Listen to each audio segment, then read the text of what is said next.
ನಮಸ್ಕಾರ, ಜಿ ಸಂವಾದಕ್ಕೆ ಸ್ವಾಗತ. ಕರ್ನಾಟಕದ ಮುಖ್ಯಮಂತ್ರಿಯಾಗಿ ಡಿ.ಕೆ. ಶಿವಕುಮಾರ್ ಅವರು ಅಧಿಕಾರವನ್ನು ತೆಗೆದುಕೊಂಡ 48 ಗಂಟೆಗಳಲ್ಲಿ ಅಸಮಾಧಾನ ಅನ್ನೋದು ಖಾತೆಯ ವಿಚಾರವಾಗಿ ಸ್ಫೋಟಗೊಂಡಿದೆ. ಯಾಕೆ ಅಸಮಾಧಾನ ಸ್ಫೋಟ ಅನ್ನುವಂಥ ಪದಪ್ರಯೋಗವನ್ನು ನಾವು ಮಾಡ್ತೀವಿ ಅನ್ನೋದಾದರೆ, ಪ್ರಮಾಣ ವಚನ ಸ್ವೀಕಾರ ಮಾಡಿದ ನಂತರದ ಸಂದರ್ಭದಲ್ಲಿ ಖಾತೆಯ ಬಗ್ಗೆ ಅಸಮಾಧಾನ ಇದ್ದಾಗ ಕೆಪಿಸಿಸಿ ಕಚೇರಿಯ ಒಳಗೆ ಮಾತಾಡ್ಬೋದಾಗಿತ್ತು ರಾಮಲಿಂಗಾರೆಡ್ಡಿ ಅವರು, ಕೆ.ಎಚ್. ಮುನಿಯಪ್ಪನವರು. ಆದರೆ ಮಾಧ್ಯಮದ ಎದುರು ಸುದ್ದಿಗೋಷ್ಠಿ ಮಾಡಿ ತಮ್ಮ ಅಸಮಾಧಾನವನ್ನು ಈ ರೀತಿ ಬಹಿರಂಗವಾಗಿ ವ್ಯಕ್ತಪಡಿಸ್ತಾರೆ ಅನ್ನೋದಾದರೆ ಯಾವ ಸಂದೇಶವನ್ನು ಹಿರಿಯ ಸಚಿವರು ಕೊಡ್ತಾ ಇದ್ದಾರೆ ಅನ್ನುವಂತಹ ಸಹಜ ಪ್ರಶ್ನೆ. ಇದೆಲ್ಲದರ ಜೊತೆಗೆ ಕೃಷ್ಣ ಬೈರೇಗೌಡರು ಕೂಡ ತಮಗೆ ಸಿಕ್ಕಿರುವಂತಹ ಖಾತೆಗೆ ಸಂಬಂಧಪಟ್ಟಂತೆ ಅಸಮಾಧಾನವನ್ನು ಬಹಿರಂಗವಾಗಿ ವ್ಯಕ್ತಪಡಿಸಿದ್ದಾರೆ. ಇದೆಲ್ಲದರ ನಡುವೆ ನಾವು ಇನ್ನೊಂದು ಆಯಾಮದಲ್ಲಿ ಸದ್ಯದ ಬೆಳವಣಿಗೆಗಳನ್ನು ಗಮನಿಸಬೇಕಾಗತ್ತೆ. ಏನದು? ಪಟ್ಟು ಹಿಡಿದ್ರೆ ಅಂದುಕೊಂಡಿದ್ದನ್ನು ಸಾಧಿಸಬಹುದು ಅನ್ನುವಂತಹ ಉದಾಹರಣೆಯನ್ನು ಕರ್ನಾಟಕದ ಮುಖ್ಯಮಂತ್ರಿ ಈಗ ಸಾಬೀತುಪಡಿಸಿದ್ದಾರೆ.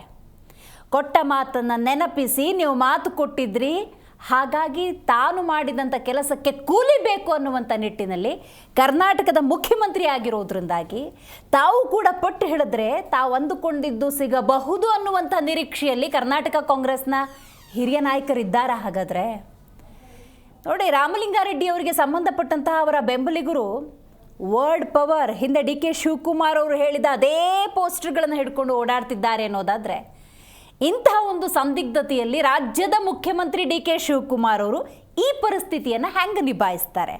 ಡೀಟೇಲ್ ಆಗಿ ಚರ್ಚೆ ಮಾಡೋಣ. ನಾನು ದಿವ್ಯಶ್ರೀ.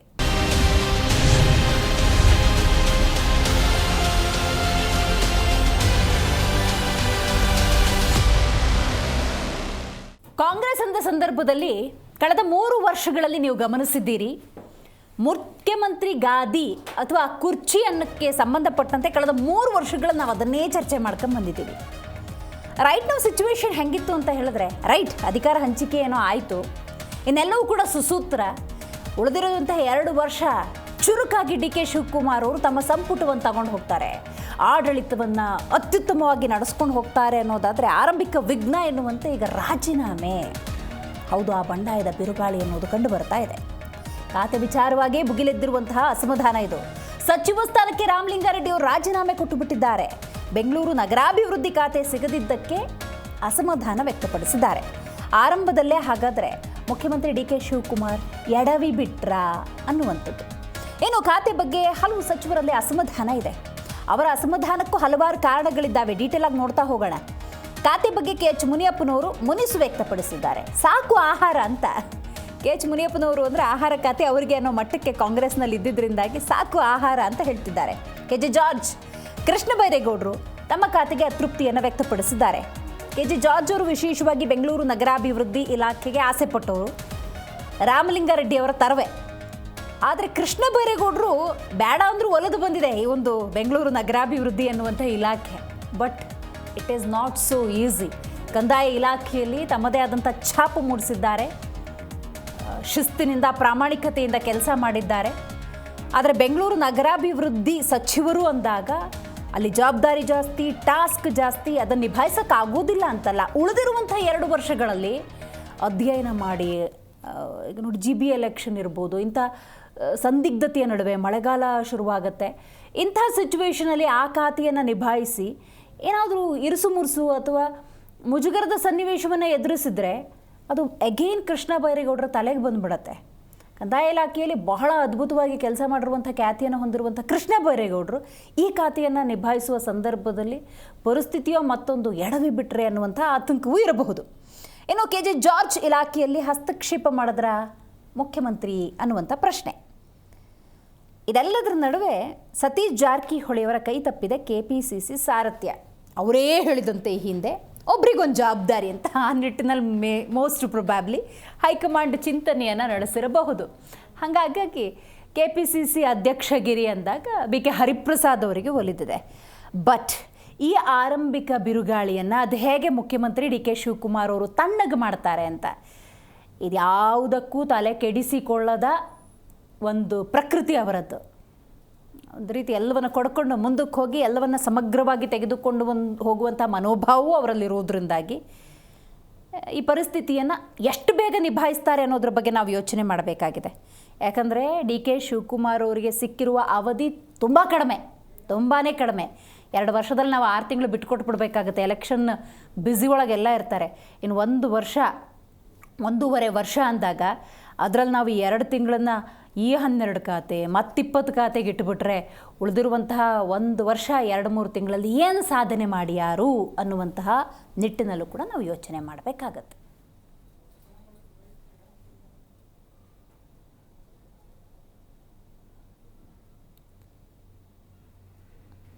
ಒಂದು ನಾನು ಹೇಳಲೇಬೇಕು, ಚುನಾವಣೆ ನಡೆದು ಬಿಗ್ ಮ್ಯಾಂಡೇಟನ್ನು ಪಡ್ಕೊಂಡು ಹೊಸ ಸರ್ಕಾರದ ರಚನೆ ಆಗ್ತಾ ಇಲ್ಲ.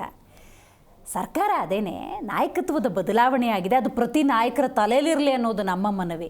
ಏನೋ ಹೊಸ ಸರ್ಕಾರ ರಚನೆಯಾಗಿದೆ, ಬಿಗ್ ಮ್ಯಾಂಡೇಟು, ಸಚಿವ ಸಂಪುಟ ರಚನೆ ಆಗ್ತಿದೆ ಅನ್ನುವಂಥ ಮನೋಭಾವ ಬೇಡ. ನೀವು ಅದನ್ನೇ ಮುಂದುವರಿಸ್ಕೊಂಡು ಹೋದರೆ ಹಾರ್ಡ್ಲಿ ಇದು 3 ತಿಂಗಳು ಜಗ್ಗಿಬಿಡುತ್ತೆ.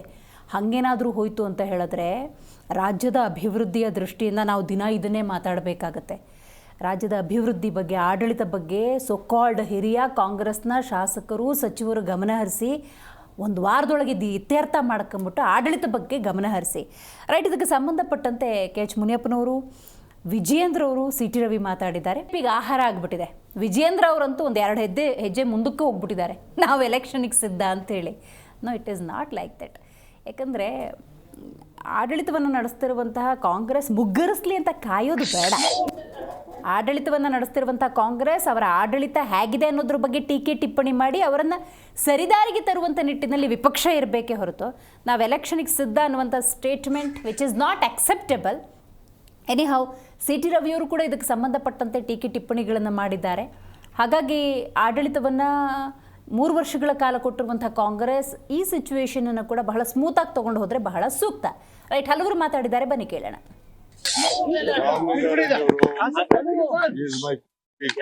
ಸೀನಿಯರ್ ಲೀಡರ್ ಅವರು ಪಾಪ ಹಳ್ಳಿಲೆಲ್ಲ ಹೋಗಿ ನಾನು ಕೆಲಸ ಮಾಡಕ್ ಆಗಲ್ಲ, ಬೇರೆ ಯಾವ್ದಾದ್ರು ಒಂದು ಕೊಡಿ ಅನ್ನೋದು ಒಂದು ಅವ್ರ ಅಭಿಲಾಷೆ ಇದೆ.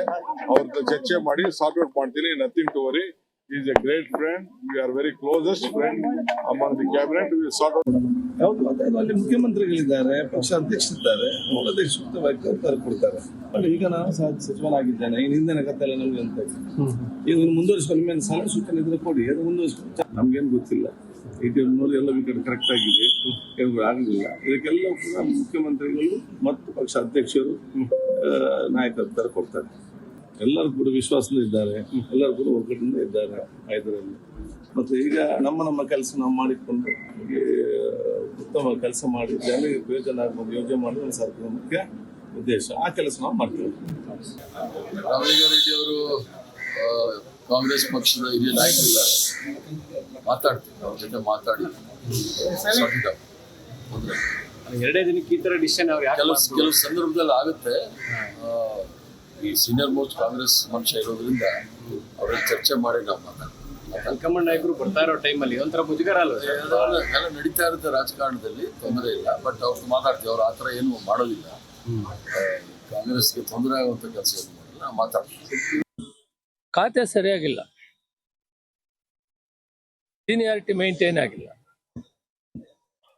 ರಾಮಲಿಂಗಾರೆಡ್ಡಿ 8 ಸಾರಿ, ನಾನು 8 ಸಾರಿ ಗೆದ್ದಿದ್ದೆ. ಈ ರೀತಿ 8, 7, 5, 6 ಎಲ್ಲ ಗೆದ್ದಿದೆ. ಅದನ್ನ ಸಮತೋಲನವಾಗಿ ನೋಡಬೇಕಾಗಿತ್ತು.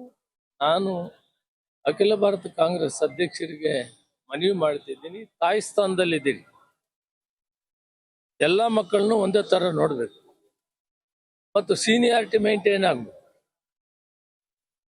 ಇವು ಮಾಡೋದ್ರಿಂದ ಮುಂದೆ 2028ಕ್ಕೆ ಕಾಂಗ್ರೆಸ್ ಬರೋಕ್ಕೆ ದಾರಿ ಆಗ್ತದೆ ಅಂತೇಳಿ ಅವ್ರಿಗೆ ಮನವಿ ಮಾಡ್ತೀನಿ.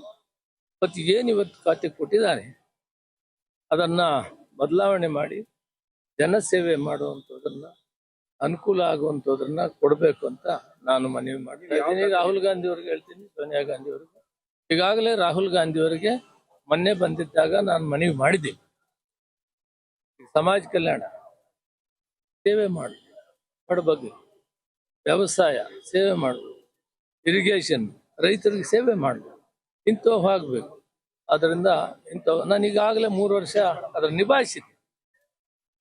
ಅದನ್ನು ಈ ಏನು ಯಾವ್ಯಾವುದು ಪ್ರೋಟೋಕಾಲ್ನಲ್ಲಿ ಸೀನಿಯಾರಿಟಿ ಕೊಡಬೇಕನ್ನೋದನ್ನ ಅದನ್ನು ಕರೆಕ್ಟಾಗಿ ನೋಡಿಕೊಂಡು ಮಾಡಬೇಕು ಅಂತೇಳಿ ಮನವಿ ಮಾಡಿದ್ದೀನಿ. ಮತ್ತು ಈಗೂ ಕೂಡ ಅವ್ರಿಗೆ ಹೇಳ್ತೀನಿ, ಈ ಕೆಲಸ ಮಾಡೋದ್ರಿಂದ ಮುಂದೆ 2028ಕ್ಕೆ ಮತ್ತೆ ಸರ್ಕಾರ ಬರೋಕ್ಕೆ ದಾರಿ ಆಗ್ತದೆ. DK ಶಿವಕುಮಾರ್ ಮುಖ್ಯಮಂತ್ರಿಗಳು, ಸಿದ್ದರಾಮಯ್ಯನವರ ಸಚಿವ ಸಂಪುಟ ಮೊದಲನೆಯ ವಿಕೆಟ್ ಪತನ ಆಗಿರುವಂಥದ್ದು. ರಾಮಲಿಂಗಾರೆಡ್ಡಿ ಅವರು ಹಿರಿಯರಿದ್ದಾರೆ, ಅವ್ರ ಬಗ್ಗೆ ಹೆಚ್ಚು ಮಾತನಾಡೋದಕ್ಕೆ ಹೋಗೋದಿಲ್ಲ. ಆದರೆ ವಾಸ್ತವಿಕ ಸತ್ಯ ಏನು ಅಂತ ಹೇಳಿದ್ರೆ, ಈ ಕಾಂಗ್ರೆಸ್ನವರಿಗೆ ರಾಜ್ಯದ ಅಭಿವೃದ್ಧಿಯ ಬಗ್ಗೆ ಚಿಂತನೆ ಇಲ್ಲ. ನಾಡಿನ ರೈತರ ಸಮಸ್ಯೆಯನ್ನು ಪರಿಹಾರ ಮಾಡಬೇಕು, ಅದ್ರ ಬಗ್ಗೆ ಕಿಂಚಿತ್ತೂ ಕೂಡ ಕಾಳಜಿ ಇಲ್ಲ. ಕಳೆದ 3 ವರ್ಷ ಹಗ್ಗ ಜಗ್ಗಾಟದಲ್ಲೇ 3 ವರ್ಷ ಕಳೆದಿದ್ದಾರೆ. ಯಾವುದೇ ಒಬ್ಬ ಸಚಿವ ನಾಮಕವಾಸ್ತೆಗೆ ಉಸ್ತುವಾರಿ ಸಚಿವರಷ್ಟೇ. ರಾಜ್ಯದ ಸಚಿವರು ಏನಿದ್ದಾರೆ ತಮ್ಮ ಜಿಲ್ಲೆಗಳಿಗೆ ಸೀಮಿತ ಆಗಿದ್ದರೆ ಹೊರತು ರಾಜ್ಯದ ಯಾವುದೇ ಜಿಲ್ಲೆಗೆ ಪ್ರವಾಸವನ್ನು ಮಾಡಲಿಲ್ಲ. ಆದರೆ ಈಗ DK ಶಿವಕುಮಾರ್ ಅವರ ನೇತೃತ್ವದಲ್ಲಿ ಸರ್ಕಾರ ಅಸ್ತಿತ್ವಕ್ಕೆ ಬಂದಿದೆ. ಇರೋದು ಕೇವಲ 2 ವರ್ಷ ಮಾತ್ರ. ಈಗ ಮತ್ತೆ ಹಗ್ಗ ಜಗ್ಗಾಟ, ಯಾವ ಪೋರ್ಟ್ಫೋಲಿಯೋ ತೆಗೆದುಕೊಳ್ಬೇಕು, ಯಾವ ಜಿಲ್ಲೆ ಉಸ್ತುವಾರಿನ ಪಡೆದುಕೊಳ್ಬೇಕು, ಇದರ ಕಿತ್ತಾಟದಲ್ಲಿ ಇವತ್ತು ರಾಮಲಿಂಗಾರೆಡ್ಡಿ ಅವರೇ ಇವತ್ತು ರಾಜೀನಾಮೆ ನೀಡಿದ್ದಾರೆ. ನಾನು ಇಷ್ಟೇ ಹೇಳುವಂಥದ್ದು, DK ಶಿವಕುಮಾರ್ ನೇತೃತ್ವದ ಈ ಸರ್ಕಾರ ಏನಿದೆ ರಾಜ್ಯದಲ್ಲಿ, ಇದರಿಂದ ಅಭಿವೃದ್ಧಿ ನೋಡೋದಕ್ಕೆ ಸಾಧ್ಯ ಇಲ್ಲ. ಜನರ ಭರವಸೆಗಳ ನೀರೆರಿಯುವಂಥ ಕೆಲಸವನ್ನು ಅವ್ರು ಮಾಡೋರಿದ್ದಾರೆ. ರಾಜ್ಯದ ಜನರ ಅಪೇಕ್ಷೆ ಇದೆ, ಇಂಥ ಬಡವರ ವಿರೋಧಿ, ಜನ ವಿರೋಧಿ ಕಾಂಗ್ರೆಸ್ ಸರ್ಕಾರವನ್ನು ಕಿತ್ತೊಗಿಬೇಕು, ಮುಂದೆ ಭಾರತೀಯ ಜನತಾ ಪಾರ್ಟಿ ಸರ್ಕಾರ ಬರಬೇಕು. ಇದು ನಮ್ಮ ಅಪೇಕ್ಷೆಗಿಂತ ಹೆಚ್ಚಾಗಿ ರಾಜ್ಯದ ಜನರ ಅಪೇಕ್ಷೆನೂ ಕೂಡ ಇದಿದೆ. ಮಾನ್ಯ ಮುಖ್ಯಮಂತ್ರಿ DK ಶಿವಕುಮಾರ್ ಅವರ ಸಂಪುಟದ ಮೊದಲ ವಿಕೆಟು ರಾಜೀನಾಮೆ ಮೂಲಕ ಪತನ ಆಗಿದೆ. ಇತ್ತೀಚೆಗೆ ಅವರು ಸಂಪುಟ ದರ್ಜೆ ಸಚಿವರಾಗಿ ನೇಮಕ ಮಾಡಿದ್ದಂಥ ಶ್ರೀ ರಾಮಲಿಂಗಾರೆಡ್ಡಿ ಅವರು ಹಿರಿಯ ಕಾಂಗ್ರೆಸ್ ಮುಖಂಡರು, ಅವರು ರಾಜೀನಾಮೆ ಕೊಟ್ಟಿದ್ದಾರೆ. ಮಾನ್ಯ ಮುಖ್ಯಮಂತ್ರಿ ಶಿವಕುಮಾರ್ ಅವರ ಮೊದಲ ಸಂಪುಟ ಸಭೆ ಪತ್ರಿಕೆಗಳು ವ್ಯಾಖ್ಯಾನಿಸಿದ್ದು ಸಿಕ್ಸರ್ ಹೊಡೆದ ಶಿವಕುಮಾರ್ ಅಂಥೇಳಿ. ಸಿಕ್ಸರ್ ಏನೋ ಹೊಡೆದ್ರು, ಆದರೆ ಆ ಸಿಕ್ಸರ್ ಜೊತೆಗೇನೆ ಹಿಟ್ ವಿಕೆಟು ಆಗಿದೆ. ಇದು ಸೂಚಿಸುತ್ತೆ ಆಂತರಿಕವಾಗಿ ಎಲ್ಲವೂ ಸರಿ ಇಲ್ಲ ಅನ್ನೋದನ್ನು. ಇದು ಸೂಚಿಸುತ್ತೆ ಭವಿಷ್ಯದ ಬೆಳವಣಿಗೆಗಳನ್ನು. ನಮಗೆ ಆತಂಕ ಇರೋದು, ಈ ಬಗ್ಗೆ ಮಾತಾಡಲಿಕ್ಕೆ ಮೊದಲನೇದಾಗಿ ನಮ್ಮ ಕಾರ್ಯಕ್ರಮದಲ್ಲಿ ಜೆಡಿಎಸ್ ವಕ್ತಾರರಾಗಿರುವಂತಹ ಉಮೇಶ್ ಗೌಡ್ರು ಇದ್ದಾರೆ, ನಮಸ್ಕಾರ. ಕಾಂಗ್ರೆಸ್ ವಕ್ತಾರರು ದರ್ಶನ್ ಅವರಿದ್ದಾರೆ, ನಮಸ್ಕಾರ. AP ವಕ್ತಾರರು ಪುಟ್ಟಣ್ಣ ಅವರಿದ್ದಾರೆ, ನಮಸ್ಕಾರ. ಉಮೇಶ್ ಗೌಡ್ರು, ನೀವು ಹೇಳಬೇಕು, ಕರ್ನಾಟಕದ ಮುಖ್ಯಮಂತ್ರಿಯಾಗಿ DK ಶಿವಕುಮಾರ್ ಅವರು ಪದಗ್ರಹಣ ಮಾಡಿದ ಸಂದರ್ಭದಲ್ಲಿ GBA ಸವಾಲಿದೆ, ಸಾಮಾಜಿಕ ಆರ್ಥಿಕ ಶೈಕ್ಷಣಿಕ ಸಮೀಕ್ಷೆ, ಅದನ್ನು ಹೆಂಗಪ್ಪ ಇತ್ಯರ್ಥ ಮಾಡ್ತಾರೆ, ಈ ರೀತಿ ಸಾಲು ಸವಾಲುಗಳನ್ನು ಎದುರಿಸಬೇಕಾಗಿರುತ್ತೆ. ಈ 2 ವರ್ಷದ ಅವಧಿಯಲ್ಲಿ ಏನೆಲ್ಲ ಸಾಧನೆ ಮಾಡ್ಬೋದು, ಏನೆಲ್ಲ ಸವಾಲುಗಳನ್ನು ಎದುರಿಸ್ಬೋದು, ಇದನ್ನು ನಿರೀಕ್ಷೆ ಮಾಡ್ತಾ ಇದ್ದಿದೆ ಆ್ಯಕ್ಚುಲಿ. ಬಟ್ ಆಪ್ತ ಸಚಿವರೇ, ಆಪ್ತ ಬಳಗದವರೇ, ಕಾಂಗ್ರೆಸ್ ನಾಯಕರೇ ಈ ರೀತಿ ಅಸಮಾಧಾನವನ್ನು ಹೊರಹಾಕಿದ್ದಾರೆ. ರಾಜೀನಾಮೆ ಕೊಡೋ ಮಟ್ಟಕ್ಕೆ ಇದು ಹೋಗುತ್ತೆ ಅನ್ನೋದಾದರೆ ಇದನ್ನು ಏನಂತ ಅಂದ್ಕೋಬೇಕು? ಯಾಕೆ ಈ ಪ್ರಶ್ನೆ ಕೇಳ್ತಾ ಇದ್ದೀನಂದರೆ, ಹೈಕಮಾಂಡ್ ಹೇಳಿದ್ರೆ ರಾಜೀನಾಮೆ ಅಥವಾ ತನ್ನ ಜಾಗವನ್ನು ಬಿಟ್ಟುಕೊಡ್ತೀನಿ ಅನ್ನುವಂಥ ವಿಚಾರವನ್ನು ಸಿದ್ದರಾಮಯ್ಯನವ್ರು ಹೇಳಿದ್ರು, ಅಂತೆಯೇ ನಡ್ಕೊಂಡಿದ್ದಾರೆ. DK ಶಿವಕುಮಾರ್ ಅವರು ಒಪ್ಪಂದಂತೆ ಅಲ್ಲೇ ಕೂತ್ಕೊಂಡಿದ್ದಾರೆ. ಅಂದರೆ ಆಂತರಿಕವಾಗಿ ಎಲ್ಲರೂ ಕೂಡ ಒಗ್ಗಟ್ಟಾಗಿದ್ದಾರೇನೋ ಅನ್ನುವಂಥ ಭಾವನೆ ಇತ್ತು. ರೈಟ್ ನಾವು ಸಿಚುವೇಶನ್ ನೋಡಿದ್ರೆ ಹಂಗೆ ಅನಿಸ್ತಿಲ್ಲ ನೋಡಿ. ಇಲ್ಲಿ ಯಾವುದೂ ಸರಿ ಇಲ್ಲ. ಮೇಲ್ನೋಟಕ್ಕೆ ಇದು ಬೂದಿ ಮುಚ್ಚಿದ ಕೆಂಡದಂತಿದೆ ಈಗ ಪ್ರಸ್ತುತ DK ಶಿವಕುಮಾರ್ ಅವರ ಸರ್ಕಾರ. ಬಹುಶಃ ಇದು ಎಲ್ಲರೂ ಜಪ ಮಾಡ್ತಾ ಇರೋದೇನು ಅಂತಂತಂದರೆ ಹೈಕಮಾಂಡ್ ಅಂತ ಹೇಳ್ತಾ ಇದ್ದಾರೆ. ಮುಂಚೆ ಏನಿತ್ತು, ಹೈಕಮಾಂಡ್ ಎಲ್ಲೋ ಡೆಲ್ಲಿಲಿ ಇತ್ತಷ್ಟೇ. ಅಲ್ಲಿಗೆ ಇಲ್ಲಿ ಕೇಳಿದ್ರೆ ಏನಂತ ಹೇಳಿದ್ರೆ ಎಲ್ಲ ಹೈಕಮಾಂಡ್ ಕೇಳಬೇಕು ಅನ್ನೋದು. ನಿಜವಾದಂಥ ಪವರ್ ಸೆಂಟರ್ ಯಾವುದಾಗಿತ್ತು, ಸಿದ್ದರಾಮಯ್ಯನವರಾಗಿದ್ದರು. ಆದರೆ ಒಂದು ದುರದೃಷ್ಟಕರ ಸಂಗತಿ ಅಂದರೆ, ಬಹುಶಃ ಇದು ನಿನ್ನೆ ಇನ್ನೂ 48 ಗಂಟೆ ಆಗಿಲ್ಲ, ಒಬ್ಬ ಕ್ಯಾಬಿನೆಟ್ ಮಂತ್ರಿ, ಆದರೂ ಪ್ರಬಲ ಖಾತೆಯನ್ನು ಕೊಟ್ಟಿದ್ದಂಥ ಮಂತ್ರಿ ರಾಜೀನಾಮೆ ಕೊಡ್ತಾರೆ ಅಂತಂದರೆ ಈ ಕಾಂಗ್ರೆಸ್ ಪಕ್ಷಕ್ಕೆ ಅಭಿವೃದ್ಧಿ ಕೆಲಸಕ್ಕಿಂತಲೂ ಈ ರಾಜ್ಯದ ಜನರ ಸೇವೆ ಮಾಡಬೇಕು ಅನ್ನೋ ಒಂದು ಹಂಬಲಕ್ಕಿಂತಲೂ ಸಹ ಅಧಿಕಾರದ ದಾಹ ಹೆಚ್ಚಾಗಿದೆ ಅನ್ನೋದು ಇದರ ಮುಖದ ಕಾಣಿಸ್ತದೆ ಮೇಡಮ್. ಮೊದಲನೇದಾಗಿ ಅವ್ರಿಗೆ ಕೊಟ್ಟಿರೋಂಥ ಖಾತೆ ಯಾವುದು, ಹಿಂದೆ ಸಾರಿಗೆಯನ್ನು ಮಾಡಿದ್ದಾರೆ, ಹೌದು, ಹಿಂದೆ ಬಹಳ 97ರಿಂದಲೂ ಅನೇಕ ಖಾತೆ ನಿರ್ವಹಿಸಿದ್ದಾರೆ. ಬೆಂಗಳೂರು ಯಾಕೆ ಬೇಕು ಅವ್ರಿಗೆ? ರಾಜ್ಯದ ಅಭಿವೃದ್ಧಿಯನ್ನು ಮಾಡುವಂಥ ಒಬ್ಬ ಸಚಿವನಿಗೆ, ಒಬ್ಬ ರಾಜಕಾರಣಿಗೆ ಬೆಂಗಳೂರು ಯಾಕೆ ಬೇಕು ಮೇಡಮ್? ಅವ್ರಿಗೆ ಬರಬೇಕಲ್ವಾ ಬೇರೆ ಬೇರೆ. ಹಂಗಾರೆ ಬೆಂಗಳೂರು ಕರ್ನಾಟಕ ಅಂತಂದ್ರೆ ಕೇವಲ ಬೆಂಗಳೂರು ಅಥವಾ ಮೆಗಾ ಸಿಟಿ ಮತ್ತು ಅಥವಾ ಮೆಟ್ರೋಪಾಲಿಟನ್ ಸಿಟಿನ ಅಲ್ಲ. ಅವ್ರಿಗೆ ಕೊಟ್ಟಿರೋಂಥದ್ದು ಯಾವುದು? ಭಾರಿ ನೀರಾವರಿ ಸಚಿವರು, ರೈತರ ಕಣ್ಣೀರು ಒರೆಸುವಂಥದ್ದು, ರೈತರಿಗೆ ಮಾಡಬೇಕಾದಂಥ ಭಾಳಷ್ಟು ಕೆಲಸಗಳು, ನೀರಾವರಿ ಯೋಜನೆಗಳು ಭಾಳ ಇದ್ದಾವೆ ಈ ರಾಜ್ಯದಲ್ಲಿ. ಕೃಷ್ಣಾ ಇರ್ಬೋದು, ಕಾವೇರಿ ಇರ್ಬೋದು, ಇನ್ನೂ ನಮ್ಮ ಬೇರೆ ಬೇರೆ ಜಿಲ್ಲೆಗಳಲ್ಲಿ ಸಾಕಷ್ಟು ನೀರಾವರಿ ಸಮಸ್ಯೆ ಇದೆ. ಈ ನಿಟ್ಟಿನಲ್ಲಿ ಇವರು ಕ್ರಮ ತಗೊಳ್ಳೋದಲ್ಲೇ, ಅದ್ರ ಬಗ್ಗೆ ಆಲೋಚನೆ ಮಾಡ್ದಲ್ಲೇ ಈ ಸಣ್ಣ ಮಕ್ಕಳ ಥರ ನನಗೇನು ಸ್ವೀಟ್ ತಂದು ಕೊಟ್ಟಿಲ್ಲ ಅನ್ನೋ ಥರ ಮುನ್ಸ್ಕೊಂಡು ಕೂತವ್ರೆ ಅಂತಂದರೆ ಅದಕ್ಕೆ ರಾಜೀನಾಮೆ ಕೊಡುವಂಥದ್ದು. ಈಗ ಹೈಕಮಾಂಡ್ಗೂ ಬೆಲೆ ಇಲ್ದಂಗೆ ಆಯಿತು. ಅವರು ನೋಡಿ ಆ ವಿಡಿಯೋ ಕ್ಲಿಪ್ಪಿಂಗ್ಸ್ ನೋಡಿ ನೀವು ಕೇಳ್ಕೊತಾ ಇದ್ದಾರೆ, ಮರ್ಯಾದೆ ಕಳಿಬೇಡಿ, ಮಾಧ್ಯಮದ ಮುಂದೆ ಬರಬೇಡಿ ಅಂತೇಳಿ ಪಾಪ ಯಾರೋ ಸಚಿವರು ಕೇಳ್ತಾ ಇದ್ದಾರೆ. ಸಚಿವರೆಲ್ಲ ಯಾರು ಆಪ್ತ ಸಹಾಯಕರೇನು? ಇಲ್ಲ ನಾನು ನನ್ನ ಮನಸ್ಸಿನ ನೋವಾಗಿದ್ದೆ ಏನು ಹಂಗಾರೆ ಹಿಂದೆ ಮಾತು ಕೊಟ್ಬಿಟ್ಟಿದ್ದಾರೆ, ಹಿಂದೆ ಡಿ ಕೆ ಶಿವಕುಮಾರ್ ಮತ್ತು ಸಹೋದರರು ಅಂತ ಹೇಳ್ತಾರೆ. ಆಯ್ತು, ಅನಿವಾರ್ಯ ಸಂದರ್ಭದಲ್ಲಿ ಹೊಂದಾಣಿಕೆ ಮಾಡ್ಕೊಂಡು ಹೋಗ್ಬೇಕು. ಸೀನಿಯರ್ ಕಾಂಗ್ರೆಸ್ ಲೀಡರ್ ಅಂತ ಹೇಳ್ತಾ ಇದ್ದಾರೆ. ನನ್ನ ಪ್ರಕಾರ ಮೇಡಮ್, ಈ ಹಳೆ ಇವರು ಎತ್ತುಗಳನ್ನೆಲ್ಲ ಓಡಿಸ್ಬೇಕು, ಇವ್ರನ್ನ ಅಧಿಕಾರನೇ ಕೊಡಬಾರ್ದು ಅವರಿಗೆ. ಸೀನಿಯರ್ ಅಂತ ಏನು ಅನ್ಕೊಂಡು ಹೇಳ್ತಾ ಇದ್ದಾರೆ, ಹಳೆ ಕಾಂಗ್ರೆಸ್ ಹುಲಿಗಳು ನಾವು, ಹಾಗೆ ಹೀಗೆ ನಮ್ಮಿಂದಲೇ ಕಾಂಗ್ರೆಸ್ ಅಂತವ್ರಲ್ಲ, ಇವನ್ನೆಲ್ಲ ಕಿತ್ತು ಬಿಸಾಕಿ ಹೊಸಬರು ತಗೊಂಡು ಹೊಸ ಸಂಪುಟವನ್ನ ಯಂಗ್ಸ್ಟರ್ಸ್ ಅಂತಂದು ಈ ರಾಜ್ಯವನ್ನು ಮುನ್ನಡೆಸೋ ಕೆಲಸವನ್ನ ಮಾಡಬೇಕು. ಅದೇ ಮತ್ತೆ ನಿಮ್ಗೆ ಹೇಳಿದ್ರೆ ಅಕ್ಸೆಪ್ಟ್ ಮಾಡ್ತೀರಾ? ಅಲ್ಲ, ನಮ್ಮಲ್ಲೂ ಅದೇ ಆಗಿ ನಮ್ಮಲ್ಲೆಲ್ಲ ಆಲ್ಮೋಸ್ಟ್ ಎಲ್ಲ ತರ ಯುವಕರು ಇದ್ದಾರೆ. ನೀವು ನೋಡಿದಿರಲ್ಲ ನಮ್ಮ ಸಂಪುಟದಲ್ಲಿ ಯಾರ್ಯಾರಿದ್ರು ಅಂತ ಹೇಳಿ. ಅಲ್ಲ, ಸಂಪುಟಕ್ಕೆ ಬರೋದು ಓವರಾಲ್ JDC ಬರ್ಬೇಕಾಗುತ್ತೆ. ಅಲ್ಲ, ಓವರಾಲ್ JDS ಬಂದು ನಾವು ಅದೇ ಕೆಲಸ ಮಾಡೋಂಥದ್ದು ಇದ್ದಾರೆ. ಅಲ್ಲ, ಒಂದು ಇಬ್ರು ಅಲ್ಲ, ಒಬ್ರು ಇಬ್ರು ಇರ್ತಾರೆ, ಇಲ್ಲ ಅಂತಲ್ಲ. ನಾನು ಇವ್ರು ನೋಡಿದ್ರೆ ಇವ್ರು ಹೇಳ್ತಾರೆ, ಯಾರೋ ಮುನಿಯಪ್ಪನವ್ರಿಗೆ ನಾನು 7 ಬಾರಿ ಸಂಸದನಾಗಿದ್ದೆ, ರೆಡ್ಡಿ ಅವರು 7-8 ಬಾರಿ ಶಾಸಕರಾಗಿದ್ರು. ಏನಿದೆಲ್ಲ ಇದೆ ಅಂತ ಪ್ರೋಟೋಕಾಲ್ ಮೇಡಮ್, ಸೀನಿಯಾರಿಟಿ ಇನ್ನು ಕೆಲಸ ಮಾಡಿರಿಲ್ವಾ? ಈಗ ಅಧಿಕಾರ ಸಿಕ್ಕದೇ ಕಷ್ಟ. ಈ ಸಂದರ್ಭದಲ್ಲಿ ಅದು ಕೊಟ್ಟಿರೋಂಥ ಅಧಿಕಾರವನ್ನ ಸರಿಯಾಗಿ ಬಳಸ್ಕೋಬೇಕು. ಈಗ ಎತ್ತು ಏರಿಗೆ ಇಳಿತು, ನೀರಿಗೆ ಇಳಿತು ಅಂತ ಹೇಳಿ ಇವ್ರು ಈ ಕೆಲಸ ಮಾಡ್ಕೊಂಡು ಕೂತಿದ್ದಾರೆ. ಇನ್ನು ಜಾರ್ಜ್ ರಾಜೀನಾಮೆ ಕೊಡ್ತಾರಂತೆ. ಇನ್ನೊಂದು ನೋಡಿ, ಕೃಷ್ಣ ಬೈ ಅವ್ರದ್ದು ಎಂಥದ್ದು, ನಮ್ಮ ಸತೀಶ್ ಜಾರಕಿಹೊಳಿ ನೋಡಿದಿರಾ? ಇವ್ರು ಹೇಳಿದ್ರೆ ಭಾರತ ಜೋಡೋ ಸಂಘವನ್ನು ಸ್ಥಾಪನೆ ಮಾಡಿ ದುಡ್ಡೇಲಿದೆ ಅವರು ಅಂತ ಅವ್ರು ಕೇಳ್ತಾರೆ. ಡಿ ಕೆ ಶಿವಕುಮಾರ್ ಅವ್ರು ಹೇಳ್ತಾರೆ, ಕಾಫಿ ತಿಂಡಿ ತಿಂದಿರೋದೆಲ್ಲ ಅಥವಾ ಪತ್ರಕರ್ತರ ಜೊತೆ ಪತ್ರಿಕಾಗೋಷ್ಠಿ ಮಾಡೋ ಕಾಫಿ ತಿಂಡಿ ಅದು ಹೊರೆ ಆಗುತ್ತೆ, ಅದನ್ನು ಮಾಡೋದು ಬೇಡ ಬಿಡಿ ಅಂತಂತಾರೆ. ಅಂದ್ರೆ ಇಲ್ಲಿ ತುಂಬಾ ಸಮನ್ವಯದ ಕೊರತೆ ಇದೆ. ಇವತ್ತು ವಿಧಾನಸೌಧದಲ್ಲಿ ಒಂದು ಚಿತ್ರವನ್ನು ನೋಡ್ಬೇಕು ನೀವು. ಯಾವುದೋ ಮೀಟಿಂಗ್ ಹೋಗ್ತಾ ಇದ್ದಾರೆ, ಸಿದ್ದರಾಮಯ್ಯನವರು ಆ ಕಡೆಯಿಂದ ಬರ್ತಾ ಇದ್ದಾರೆ, ಡಿ ಕೆ ಶಿವಕುಮಾರ್ ಈ ಕಡೆಯಿಂದ, ಒಬ್ರಿಗೊಬ್ರು ಮಾತಿಲ್ಲ, ಕತೆ ಇಲ್ಲ. ಯಾವುದೋ ಒಂದು ಮುನ್ಸಿಲ್ ಇರ್ಬೋದೇನೋ, ಅದು ಬಹುಶಃ ಆಂತರಿಕ ಸಂಘರ್ಷ ಬೇರೆ ಬೇರೆ ಆಗಿರ್ಬೋದೇನೋ. ಬಟ್ ಒಂದು ಆಚಿಕಡಿ ಸಂಗತಿ ಅಂದ್ರೆ ಮೇಡಮ್, ಡಿ ಕೆ ಶಿವಕುಮಾರ್ ಅವರು ಅಧಿಕಾರ ಸ್ವೀಕರಿಸಿದ 24 ಗಂಟೆಯಲ್ಲಿ ಇನ್ನೊಬ್ಬರ ಪ್ರಬಲವಾದ ಮಂತ್ರಿ ರಾಜೀನಾಮೆ ಕೊಡುವಂಥ ದುಸ್ಸಾಹವನ್ನು ಮಾಡ್ತಾರೆ ಅಂದರೆ ಈ ಸರ್ಕಾರಕ್ಕೆ ಭವಿಷ್ಯ ಇಲ್ಲ ಅಂತ ನನ್ನ ಅಭಿಪ್ರಾಯ. ರೈಟ್. ದರ್ಶನ್ ಅವ್ರು ಹೇಳಬೇಕು, world power is a world power ಅಂತ ಇವತ್ತು ರಾಮಲಿಂಗಾರೆಡ್ಡಿ ಬೆಂಬಲಿಗರು ನೆನಪಿಸ್ತಾ ಇದ್ದಾರೆ. ಯಾರಿಗೆ? ಡಿ ಕೆ ಶಿವಕುಮಾರ್ ಅವ್ರಿಗೆ.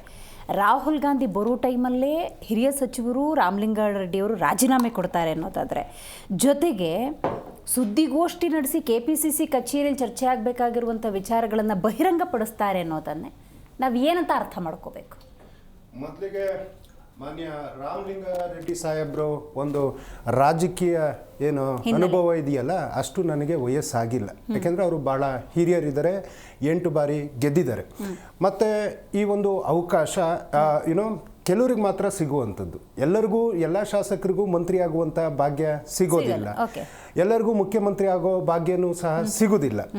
ಅಂಥದ್ರಲ್ಲಿ ಪಕ್ಷ ಒಂದು ನಿರ್ಧಾರ ಮಾಡಿ ಮುಖ್ಯಮಂತ್ರಿಗಳ ಆ ಒಂದು ಹುದ್ದೆಯನ್ನು ಕೊಟ್ಟಾಗ ಅದರಲ್ಲಿ ತಮ್ಮ ಒಂದು ಸಾಧನೆ, ಯಾಕೆಂದರೆ ಪ್ರಥಮ ಬಾರಿಗೆ ಅವ್ರಿಗೆ ಜಲಸಂಪನ್ಮೂಲ ಸಿಕ್ಕಿರ್ತಕ್ಕಂಥದ್ದು, ಅದರಲ್ಲೂ ಸಾಧನೆ ಮಾಡುವಂಥ ಅವಕಾಶಗಳಿತ್ತು.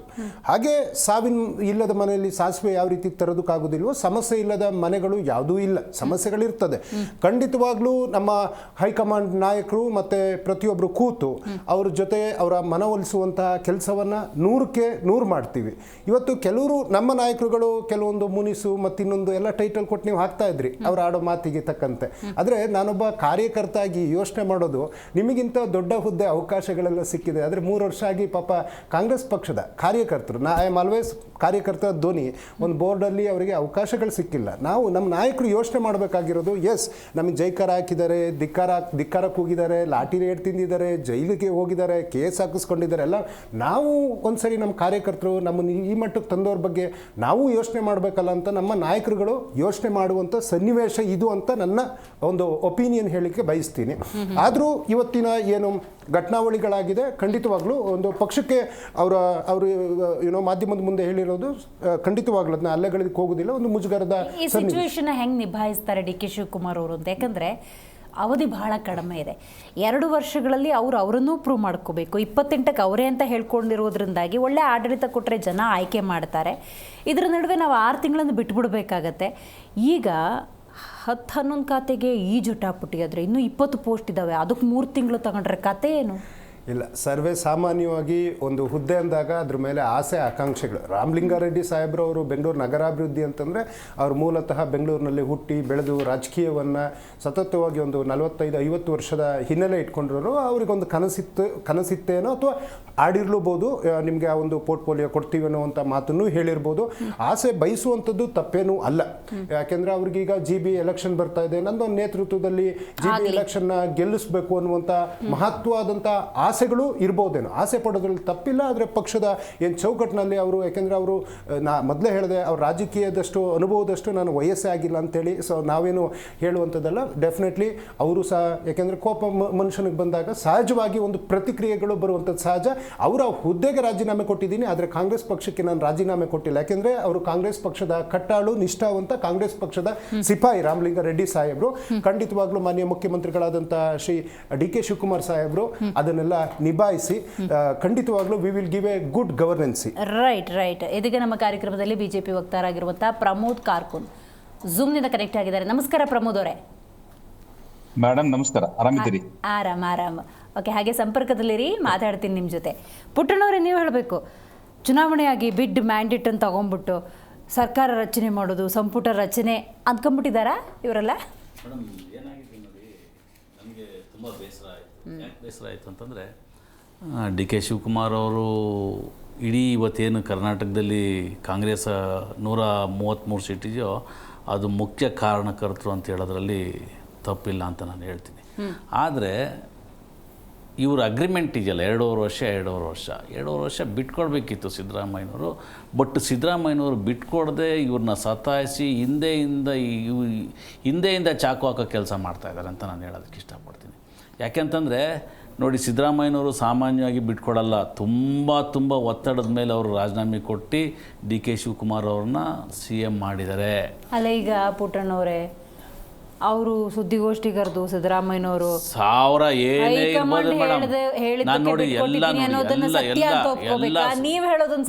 ಎಲ್ಲ ಹೇಳಿದ್ರು. ಲಾಸ್ಟ್ ಎಲೆಕ್ಷನಲ್ಲೂ ಇದೇ ಸಿದ್ದರಾಮಯ್ಯನವರು 17 ಜನ ಶಾಸಕರನ್ನ ಬೇರೆ ಕಂಪ್ನಿಗೆ ಓಡಿಸಿದ್ರು. ಇದೇ ಸಿದ್ದರಾಮಯ್ಯನವರು ಅಂತ ಆ ಕಂಪ್ನಿಗೆ ಹೋದಂಥ ಎಲ್ಲ MLAಗಳು ಘಂಟಾಘೋಷವಾಗಿ ಹೇಳಿದ್ರು ಅವರೇ ನಮ್ಮನ್ನು ಕಳಿಸಿದ್ದು ಅಂತ. ಈ ಸಲಿನೂ ಆಟ ಆಡೋದಕ್ಕೆ ಇವ್ರು ಯಾವುದೇ ಕಾರಣಕ್ಕೂ DK ಬಿಟ್ಕೊಡ್ಬಾರ್ದು ಅನ್ನೋದು ಮನಸ್ಸಿದೆ ಅವ್ರಿಗೆ, ಇಲ್ಲ ಅಂತಲ್ಲ. ಆದರೆ ಹಿರಿಯ ಮುಖಂಡರಾದಂಥ ರಾಮಲಿಂಗಂ ರೆಡ್ಡಿ ಅವರು ಈ ಒಂದು ಸಣ್ಣತನದಲ್ಲಿ ಅವರು ಎಲ್ಲೋ ಮಿಸ್ಟೇಕ್ ಮಾಡಿದ್ರು ಅಂತ ಅನ್ಸುತ್ತೆ. ಬರಲಿ sir, youngsters D K Shivakumar ಒಂದು ಅವಕಾಶ ಕೊಟ್ಟು ನೋಡೋಣ ಏನು ಕೆಲಸ ಮಾಡ್ತಾರೆ ಅಂತ. ಮಾಡಲಿಲ್ಲ ಅಂದರೆ ಆಮೇಲೆ ನೀವು ರಿಸೈನ್ ತಗೊಳ್ಳಿ. ಏಕಾಏಕಿ ನಾನು ರಿಸೈನ್ ಕೊಡ್ತೀನಿ ಅಂತ ಅಂದ್ಬಿಟ್ಟು ತಮಿಳ್ನಾಡಿಗೆ ಹೋದರೆ, ಇಲ್ಲಿ ಜನ ನಿಮ್ಗೆ ಓಟ್ ಹಾಕಿರೋದು ತಮಿಳ್ನಾಡಿಗೆ ಹೋಗಿ ಕೂತ್ಕೊಳ್ಳೋದಕ್ಕೆ ನಾಚಿಕೆ ಆಗಲ್ವೇನ್ರಿ ನಿಮಗೆ? ಮುನಿಯಪ್ಪ ಅವರು 8 ಸಲ ಗೆದ್ದಿದ್ದೀನಿ ಅಂತಾರೆ. ಏನು ಸ್ವಾಮಿ ಕೆಲಸ ಮಾಡಿದ್ದೀರಾ? ಏನು ಉಡುಗೊರೆ ನಿಮ್ಮದು?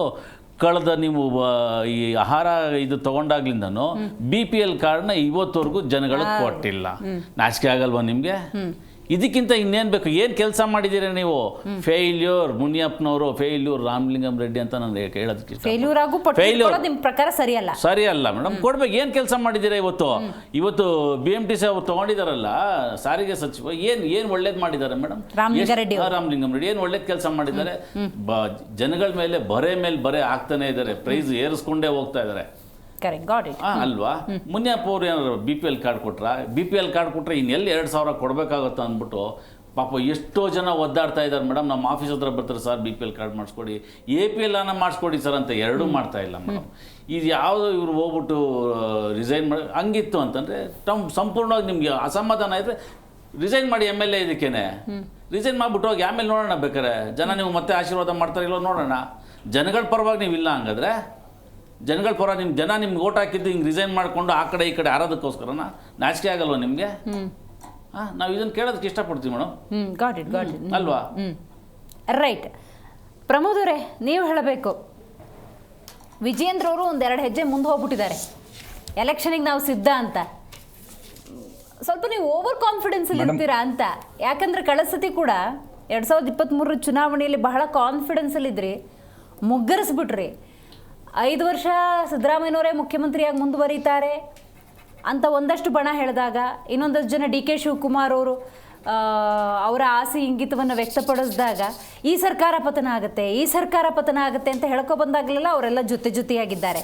ಈಗಲೂ ವಿಜಯೇಂದ್ರ ನೋಡಿ ನಾವು ಎಲೆಕ್ಷನಿಗೆ ಸಿದ್ಧ ಅಂತ ಹೇಳಿ ಮತ್ತೆ ಅವರೆಲ್ಲ ಜೊತೆಯಾಗಿ ಬಂದರೆ ಮುಖಭಂಗ ಆಗಲ್ವ ನಿಮಗೆ ನಿಮ್ಮ ಹೇಳಿಕೆಗಳಿಗೆ? ಮೇಡಮ್, ನಿಮ್ಗೆ ಸ್ವಲ್ಪ ಫ್ಲಾಶ್ ಬ್ಯಾಕಿಗೆ ಹೋಯ್ತು. ಹೋಗೋಣ, ಹೇಳಿ. 2023 ಇಲೆಕ್ಷನ್ ಆದ್ಮೇಲೆ ಇವರು ಗ್ಯಾರಂಟಿ ಮೇಲೆನೆ ಇವರು ಒಂದು ಸರ್ಕಾರ ನಡೀತಾ ಇತ್ತು. ನಾವು ಗ್ಯಾರಂಟಿ ಕೊಟ್ಟಿವಿ, ಅಭಿವೃದ್ಧಿ ಶೂನ್ಯ. ಮತ್ ಇನ್ನೊಂದು ಹಂತದಲ್ಲಿ ಇವರ ಕಾಂಗ್ರೆಸ್ ಶಾಸಕರು ಹೇಳ್ತಾರೆ, ನಿಮಗೆ ಅಭಿವೃದ್ಧಿ ಬೇಕಂದ್ರೆ ಗ್ಯಾರಂಟಿ ಬಿಡಿ ಅಂತ ಹೇಳ್ತಾರೆ. ಅಂದ್ರೆ ಇವರು ಅಭಿವೃದ್ಧಿ ಮಾಡ್ಲಾರ್ದನೆ ಗ್ಯಾರಂಟಿ ಮೇಲೆನೆ ಇವರು ಉಸಿರಾಡ್ತಾ ಇದ್ರು ಅನ್ನೋದೊಂದು ಇಲ್ಲಿಯ ಅವರ ನಡವಳಿಕೆ ಮೇಲೆ ಸ್ಪಷ್ಟ ಆಗುತ್ತೆ. ಆಯ್ತು ಮೇಡಮ್, ಇವ್ರದ್ದು ಯಾವಾಗಿಂದ ಈ ಅಧಿಕಾರ ಹಂಚಿಕೆ ಏನು ಆಗಿದೆ, ಅಗ್ರಿಮೆಂಟ್ ಆಗಿದೆ ಅಂತ ಹೊರಗೆ ಬಂದ್ಮೇಲೆ ಇವ್ರು ಯಾರು ತಮ್ಮ ಕ್ಷೇತ್ರದಲ್ಲಿ ಓಡಾಡಿಲ್ಲ ಮೇಡಮ್. DK ಶಿವಕುಮಾರ್ ಬಣ ಆಗಿರ್ಬಹುದು, ಸಿದ್ದರಾಮಯ್ಯ ಅವ್ರ ಬಣ ಆಗಿರ್ಬಹುದು, ಇವ್ರು ಯಾರೂನು ತಮ್ಮ ಕ್ಷೇತ್ರದಲ್ಲಿ ಹೋಗಲಾರ್ದನೆ ಬೆಂಗಳೂರು ಟು ದಿಲ್ಲಿ ಹಾಟ್ಲೈನ್ ಇವರ ಸಂಪರ್ಕ, ಇವರ ಪ್ರಯಾಣ, ವಾಪಸ್ ಬೆಂಗಳೂರಿಗೆ ಬರ್ತಿದ್ರು ಮತ್ತೆ ವಾಪಸ್ ದಿಲ್ಲಿಗೆ ಹೋಗ್ತಾ ಇದ್ರು. ಒಂದ್ ಕಡೆ ಮತ್ತೆ ಒಂದು ಗುಂಪುಗಾರಿಕೆ, ಇವ್ರದ್ದು ಬರೀ ಇದೇ ಆಯ್ತು. ಇವ್ರು ಯಾವ ಕ್ಷೇತ್ರದಲ್ಲಿನೂ ಕಾಂಗ್ರೆಸ್ ಚುನಾಯಿತಿ ಪ್ರತಿನಿಧಿಗಳು ಇವ್ರು ಯಾರು ತಮ್ಮ ಕ್ಷೇತ್ರದಲ್ಲಿ ಅಭಿವೃದ್ಧಿನೇ ಮಾಡಿಲ್ಲ, ಜನಸಂಪರ್ಕ ಮಾಡಿಲ್ಲ, ಜನ ಕಲ್ಯಾಣಕ್ಕಾಗಿ ದೂರ ಉಳಿತು. ಅದಾದ್ಮೇಲೆ ಇವರು ಆ ದಲಿತರ ಹಣವನ್ನ ಇದಕ್ಕೆ ಗ್ಯಾರಂಟಿಗೆ ಬಳಸ್ತಾರೆ. ಗೊತ್ತಾಯ್ತು ಪ್ರಮೋದ್ ಅವರೇ, ನನಗೆ ನಿಮ್ಮ ಆರೋಪಗಳು ಗೊತ್ತಾಯ್ತು. I completely agri. ಬಟ್ ನಿಮ್ಮ ನಾಯಕರ ಸ್ಟೇಟ್ಮೆಂಟ್ ಹೇಳಿ. ಎಕ್ಸಾಕ್ಟ್ಲಿ, ಅಲ್ಲಿಗೆ ಬರ್ತೇನೆ. ಅಂದ್ರೆ ನಿಮ್ಗೆ ಫ್ಲಾಶ್ ಬ್ಯಾಕ್ ಒಯ್ದು ಮತ್ತೆ ಕರೆಕ್ಟ್ ನಿಮ್ಗೊಂದು ಇದಕ್ಕೆ ತಗೊಂಡ್ಬರ್ತೀನಿ ಅಂತ ಅವೆಲ್ಲ ಮೇಡಮ್ ಒಂದು ಪ್ರಮಾಣ ವಚನ ಸ್ವೀಕಾರದ ಟೈಮ್ ಒಂದು ಸಮಯದಲ್ಲಿ ಜಮೀರ್ ಅಹಮದ್ ಅವರು ಹೊರಗೆ ನಡೆದ್ರು, ತಂಗಡಗಿಯವರು ಹೊರಗೆ ನಡೆದ್ರು,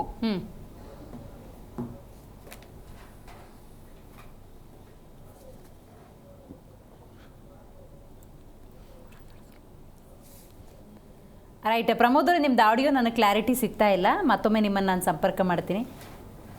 ಓಕೆ, ಈಗ ಕಂಟಿನ್ಯೂ ಮಾಡಿ ಪ್ರಮೋದ್ ಅವರೇ, ನಿಮ್ಮ ಆಡಿಯೋ ಬರ್ತಾ ಇರಲಿಲ್ಲ. ಓಕೆ, ಸಂಪರ್ಕ ಸಾಧ್ಯ ಆಗ್ತಿಲ್ಲ. ಉಮೇಶ್ ಅವರೇ, ನೀವು ಹೇಳಿ, ಯಾಕೆ ಪ್ರಬಲ ಖಾತೆಗಳೇ ಬೇಕು? ಯಾಕೆ ಪ್ರಬಲ ಖಾತೆ ಕೊಟ್ಟು ಹಿಡ್ಕೋತಾರೆ? ಒಂದೇ ನಿಮಿಷ ಪ್ರಮೋದ್ ಅವರೇ, ಒಂದೇ ನಿಮಿಷ. ನಿಮ್ದು ಆಡಿಯೋ ಬರ್ತಾ ಇರಲಿಲ್ಲ, ಸ್ವಲ್ಪ ಡಿಸ್ಟರ್ಬೆನ್ಸ್ ಇತ್ತು. ನಾನು ನೆಕ್ಸ್ಟ್ ಇಲ್ಲಿ ಪ್ಯಾನಲಿಸ್ಟಿಗೆ ಹೋಗಿದ್ದೀನಿ, ಅವ್ರ ಹತ್ರ ಉತ್ತರ ತಗೋತಾ ಇದ್ದೀನಿ. ಈಗ 95 ತೊಗೊಂಡಿರೋ ಒಬ್ಬ ಸ್ಟೂಡೆಂಟ್ನ 100 ಮಾಡೋದು ಸಾಧನೆನ ಈ 25, 26 ತಗೊಂಡಿರೋನ್ನ 75 ತಗೊಬರೋದು ದೊಡ್ಡದ? ಯಾಕೆ ಈ ದೊಡ್ಡ ನಿಮ್ಮ ಪಕ್ಷನ ಸೇರ್ಕೊಂಡು ಬಹುತೇಕ ಎಲ್ಲರೂ ಆಡಳಿತ ಸಂಪುಟ ಅಂತ ಸಂದರ್ಭದಲ್ಲಿ ಪ್ರಬಲ ಖಾತೆಗೆ ಪೊಟ್ಟು ಹಿಡ್ಕೊಂಡು ಕೂತ್ಕೋತಾರಲ್ಲ? ನೋಡಿ, where there is a money there is a honey ಅಂತ ಅಂತಾರೆ. ಈಗೆಲ್ಲ ಇದು ದುಡ್ಡಿನ ಪ್ರಪಂಚ ಆಗ್ಬಿಟ್ಟೆ ಮೇಡಮ್. ಇದು ಈಗ ಯಾವ ಖಾತೆಯಲ್ಲಿ ಏನಿದೆ ಆಯ್ತಾ? ಈಗ ಮುಜರಾಯಿ ಖಾತೆಯಲ್ಲಿ ಏನು ಸಿಗ್ತದೆ ಅವ್ರಿಗೆ ಎಲ್ಲ ಕಾನ್ಸಂಟ್ರೇಟ್ ಮಾಡ್ತಾರೆ. ಇವ್ರು 50 ಕೋಟಿ 100 ಕೋಟಿ ಚುನಾವಣೆ ಖರ್ಚು ಮಾಡಿ ಬಂದಿರ್ತಾರೆ, ಅದನ್ನ ರೀಎಂಬರ್ಸ್ ಮಾಡ್ಕೋಬೇಕು. Not only Congress party, hall party, I think so. ಹಾಗಾಗಿ ಇವ್ರೇನು ಮಾಡ್ತಾರೆ, ಪ್ರಬಲ ಖಾತೆ. ಈಗ ಬೆಂಗಳೂರಿನಲ್ಲಿ ಏನು ಮಾಡಿದ್ರು, DK ಶಿವಕುಮಾರ್ ಅವರು ನಗರ ಅಭಿವೃದ್ಧಿಗೆ 2,000 ಕೋಟಿನ ರಸ್ತೆ ಅಭಿವೃದ್ಧಿಗೆ ಅಂತ ಅನೌನ್ಸ್ ಮಾಡ್ತಿದ್ದಂಗೆ 2,000 ಕೋಟಿನ ನನಗೆ ನಗರ ಅಭಿವೃದ್ಧಿ ಖಾತೆ ಕೊಟ್ಟಿಲ್ಲ, ಮೋಸ ಮಾಡಿರುವಂತ ಬರ್ತಾರೆ ಅಂತಂದ್ರೆ ಹೌದು, ಯಾರು ಕಾನ್ಸಂಟ್ರೇಟಿಂಗ್ ದೇ ಪವರ್ಸ್ ಅಲ್ವಾ? ಇದು ನಿಜ ದೌರ್ಭಾಗ್ಯ ಅಲ್ವ ಇದು, ಕನ್ನಡಿಗರ ದೌರ್ಭಾಗ್ಯ ಆಯ್ತಾ? ಈಗ ಅದನ್ನ ಇನ್ನೊಂದು ಪ್ರೊಬ್ರಿಗೆ ವೈದ್ಯಕೀಯ ಸಚಿವನ್ ಕೊಡ್ತೀನಿ ಅಂದ್ರೆ ನನಗೆ ಕಾಂಗ್ರೆಸ್ ಬಗ್ಗೆ ಯಾಕೆ ವಿಶ್ವಾಸ ಅಂತ ಹೇಳಿದ್ರೆ ಅಲ್ಲೆಲ್ಲ ಸ್ವಲ್ಪ ಎಜುಕೇಟೆಡ್ಸ್ ಇದ್ದಾರೆ, ಸುದೀರ್ಘ ರಾಜಕೀಯ ಅನುಭವವನ್ನು ಹೊಂದಿರೋದು, 7-8 ಬಾರಿ ಶಾಸಕರಾಗಿದ್ದಾರೆ, 2-3 ಸಲ ಸಚಿವರಾಗಿದ್ದಾರಲ್ಲ. ನನ್ನ ಎಷ್ಟೋ ಸತಿ ಅನ್ಸುತ್ತೆ ಬೆಂಗಳೂರಲ್ಲೇ ಎಲ್ಲನೂ ಲೋಡ್ ಮಾಡೋದ್ರ ಬದಲು ಯಾದಗಿರಿ, ರಾಯಚೂರು, ಬಿಜಾಪುರ ಅಲ್ಲಿ ಎಕ್ಸ್ಟೆಂಡ್ ಆದ್ರೆ ಅವ್ರ ಅನುಭವನ ಅಲ್ಲಿ ಧಾರೆ ಏರಿದ್ರೆ. ಕಳೆದ ಬಾರಿ ಹೇಳಿದೆ ಮೇಡಮ್ ತಮಗೆ, ಅವಾಗ ಗ್ರಹಿಸಿದ್ರು ಇಲ್ಲ ಗೊತ್ತಿಲ್ಲ, ಟೌನ್ಶಿಪ್ನ ಇಲ್ಲೇ ಯಾಕೆ ಮಾಡಬೇಕು, ಕಾರ್ಖಾನೆಗಳನ್ನು ಬೆಂಗಳೂರು ಬಿಟ್ಟು ಹೊರಗಡೆ ತಗೊಂಬನ್ನಿ. ಇವತ್ತು ವಿಶಾಲ ಕರ್ನಾಟಕ ಆಗುತ್ತೆ, ಕಲ್ಯಾಣ ಕರ್ನಾಟಕ ಆಗುತ್ತೆ, ಹಾಗೆ ಇವರೆಲ್ಲ ಅಲ್ಲಿ ಹೋಗ್ತಾರೆ. ಆಗ ಎಲ್ಲ ಮೂಲಭೂತ ಸೌಕರ್ಯಗಳ ಕೊಡಿ, ನೀವು ಅಲ್ಲಿ ಕಾರ್ಖಾನೆಗಳನ್ನು ಮಾಡಿ, ಶಿಕ್ಷಣ ಸಂಸ್ಥೆಗಳನ್ನು ಮಾಡಿ, ಅಭಿವೃದ್ಧಿ ಮಾಡಿ. ನೀವೆಲ್ಲ ಬೆಂಗಳೂರು ಎಲ್ಲ ಬೆಂಗಳೂರಿಗೆ ಇಷ್ಟಪಡ್ತಾರೆ. ಈಗ ಯಾರಿಗೂ ಇಷ್ಟಪಡಿಲ್ಲ. ಈಗ ರಾಮಲಿಂಗಾರೆಡ್ಡಿ 75 ವರ್ಷ ಆಗೋಯ್ತು ನನಗೆ, ನಾನು 73 ರಾಜಕಾರಣಕ್ಕೆ ಬಂದಿರುವಂತ ಹಿರಿಯ ರಾಜಕಾರಣಿ. ಕಾಂಗ್ರೆಸ್ ನನಗೆ ಹೇಳ್ತಾರೆ ಇದ್ರೆ ಅವಮಾನ ಅಲ್ವಾ ಅದು? Shame on the part of Congress. ಒಬ್ಬ ಹೈಕಮಾಂಡ್ಗೆ ಅವ್ರು ಬೆಲೆ ಕೊಡ್ತಾ ಇಲ್ಲ ಅಂತಂದ್ಮೇಲೆ ಎಲ್ಲಿದೆ ಹೈಕಮಾಂಡ್ ವೀಕ್ ಆಗಿದೆ. ಯಾಕೆ ಅಂತ ಹೇಳಿದ್ರೆ ಪಟ್ಟು ಹಿಡಿದ್ರೆ ಕೆಲಸ ಆಗುತ್ತೆ ಅಂತ ಗೊತ್ತಾಗ್ಬಿಟ್ಟಿದೆ. ಡಿ ಕೆ ಶಿವಕುಮಾರ್ ಅವ್ರು ನೋಡಿ ಪಟ್ಟು ಹಿಡ್ಕೊಂಡು ಕೂತ್ಕೊಂಡ್ರು, ಅವ್ರು ಅನ್ಕೊಂಡಿದ್ದು ಮಾಡಿದ್ರು. ಶಿವಕುಮಾರ್ ಅವ್ರದ್ದು ಬೇರೆ ಅದು ಕಾರಣ, ಅವ್ರು ಮುಖ್ಯಮಂತ್ರಿ ಕ್ಯಾಂಡಿಡೇಟ್ ಆಗ್ಬೇಕಾಗಿತ್ತು. ತನುಮನ ದನ ದಾರಿ ಎರೆದಿರಂತ ಆ ಟೈಮಲ್ಲಿ ಬಹಿರಂಗವಾಗಿ ಅದು ಒಪ್ಪಂದ ಆಗಿತ್ತು. ಅದನ್ನ ಒಪ್ಪಂದ ಮಾಡಿ ಕಳಿಸಿದ್ಕೆ ಅದು ಅವ್ರು ಕಳಿಸಿದ್ದು. ಇಲ್ಲಾಂದ್ರೆ ಇವರು ಇಷ್ಟೊತ್ತಿಗೆ ಇವರು ಸಿದ್ದರಾಮಯ್ಯನವರು ಬಿಡ್ತಿದ್ರ ಮೇಡಮ್. ಇಲ್ಲಿ 2018ರಲ್ಲಿ ಸಮ್ಮಿಶ್ರ ಸರ್ಕಾರ ಕಿಡಿಗಿರೋ ಆ ಪ್ಲಾನ್ ಮಾಡ್ಕೊಂಡು ಮಾಡ್ತಿದ್ರು. ಈಗಲೇನು ಡಿ ಕೆ ಶಿವಕುಮಾರ್ ಅವ್ರು ನೆಮ್ಮದಿ ನಿದ್ದೆ ಮಾಡಕ್ ಬಿಡಲ್ಲ ಇವರು. ಹೌದಾ? ಈಗ ನೋಡಿ ಅಲ್ಲಿ ಶುರು ಮಾಡ್ಕೊಂಡ್ರೆ ಅಲ್ಲ ಒಂದ್ ಕಡೆಯಿಂದ ಮುನಿಯಪ್ಪನವರು ಸೀನಿಯರ್ ಮೆಂಬರ್ ಅಂತ ಹೇಳ್ತಾರೆ, ಹರಿಪ್ರಸಾದ್ ತಂದು ಕೂರಿಸಿದ್ದಾರೆ ಆಯ್ತಾ. ಪಕ್ಷದ ಒಂದು ಅವ್ರು ಹೇಳ್ತಾ ಇದಾರೆ ಅಧಿಕಾರ ಬೇಕು ಅಂದರೆಲ್ಲ ಡಿ ಕೆ ಶಿವಕುಮಾರ್ ಜೊತೆ ಹೋಗಿ ಪಕ್ಷ ನನ್ನ ಹತ್ರ ಪಕ್ಷ ಕಟ್ಟರೆ ಯಾರು ಬರ್ತಾರೆ ಮೇಡಮ್ ಈ ಟೈಮಲ್ಲಿ?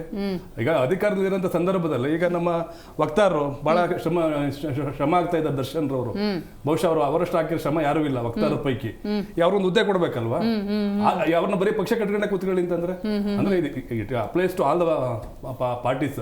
ಈ ಸಂದರ್ಭದಲ್ಲಿ ಮೇಡಮ್ ಖಜಾನೆ ಖಾಲಿ ಆಗಿದೆ. ಲೋಕೋಪಯೋಗಿ ಇಲಾಖೆಯಲ್ಲಿ ಅಥವಾ ನೀರಾವರಿ ಇಲಾಖೆಯಲ್ಲಿ ಹಣ ಇಲ್ಲ. ಜನರನ್ನ ಡೈವರ್ಟ್ ಮಾಡಕ್ಕೆ ಹಿಂಗೆಲ್ಲ ಸಬ್ಜೆಕ್ಟ್ ಕೊಡ್ತಾ ಇದ್ದಾರೆ. ರ್ಯಾಗಿಂಗ್ ಎಲ್ಲ ಮೇಡಮ್, ಇದು ಲ್ಯಾಗಿಂಗ್ ಮಾಡಕ್ ಹೋದ್ರೆ ಇವರು 2028ಕ್ಕೆ ಮಕ್ಕಳ ಆಯ್ತಾರೆ. ಜನ ಇವ್ರು ನೋಡ್ತಾ ಇದ್ದಾರೆ, ಇವ್ರ ಆಟಗಳೆಲ್ಲ ನೋಡ್ತಾ ಇದ್ದಾರೆ. ಈಗ ಡಿ ಕೆ ಶಿವಕುಮಾರ್ ಕೋಟ ಮುಗೀತು. ನಮ್ಮ ನೆಕ್ಸ್ಟ್ ಮುಂದಿನ ದಿನಗಳಲ್ಲಿ ಇವ್ರಿಗೇನ ಡಿ ಕೆ ಶಿವಕುಮಾರ್ಗೆ ಈ ಸಲ ಅವಕಾಶ ಕೊಟ್ಟಿಲ್ಲ ಅಂತಂದ್ರೆ 28 ಕಣ್ಣೀರ್ ಹಾಕೊಂಬರೋರು ಆಯ್ತಾ, ನಮ್ಗೆ ಅವಕಾಶ ಇರ್ಬೋದು. ಆಮೇಲೆ ಡಿ ಕೆ ಶಿವಕುಮಾರ್ ಅವ್ರನ್ನ ಒಕ್ಕಲಿಗರ ಸಮುದಾಯದಿಂದ ಮಾಡಿ, ಒಕ್ಕಲಿಗರ ಸಮುದಾಯದ ಮೈಸೂರು ಹಳೆಯ ಭಾಗದಲ್ಲಿ ಏನಿದೆ ನಾವು ಕ್ಯಾಪ್ಚರ್ ಮಾಡ್ಕೋಬಹುದು ಅಂತ ಭ್ರಮೆಲಿದ್ದಾರೆ.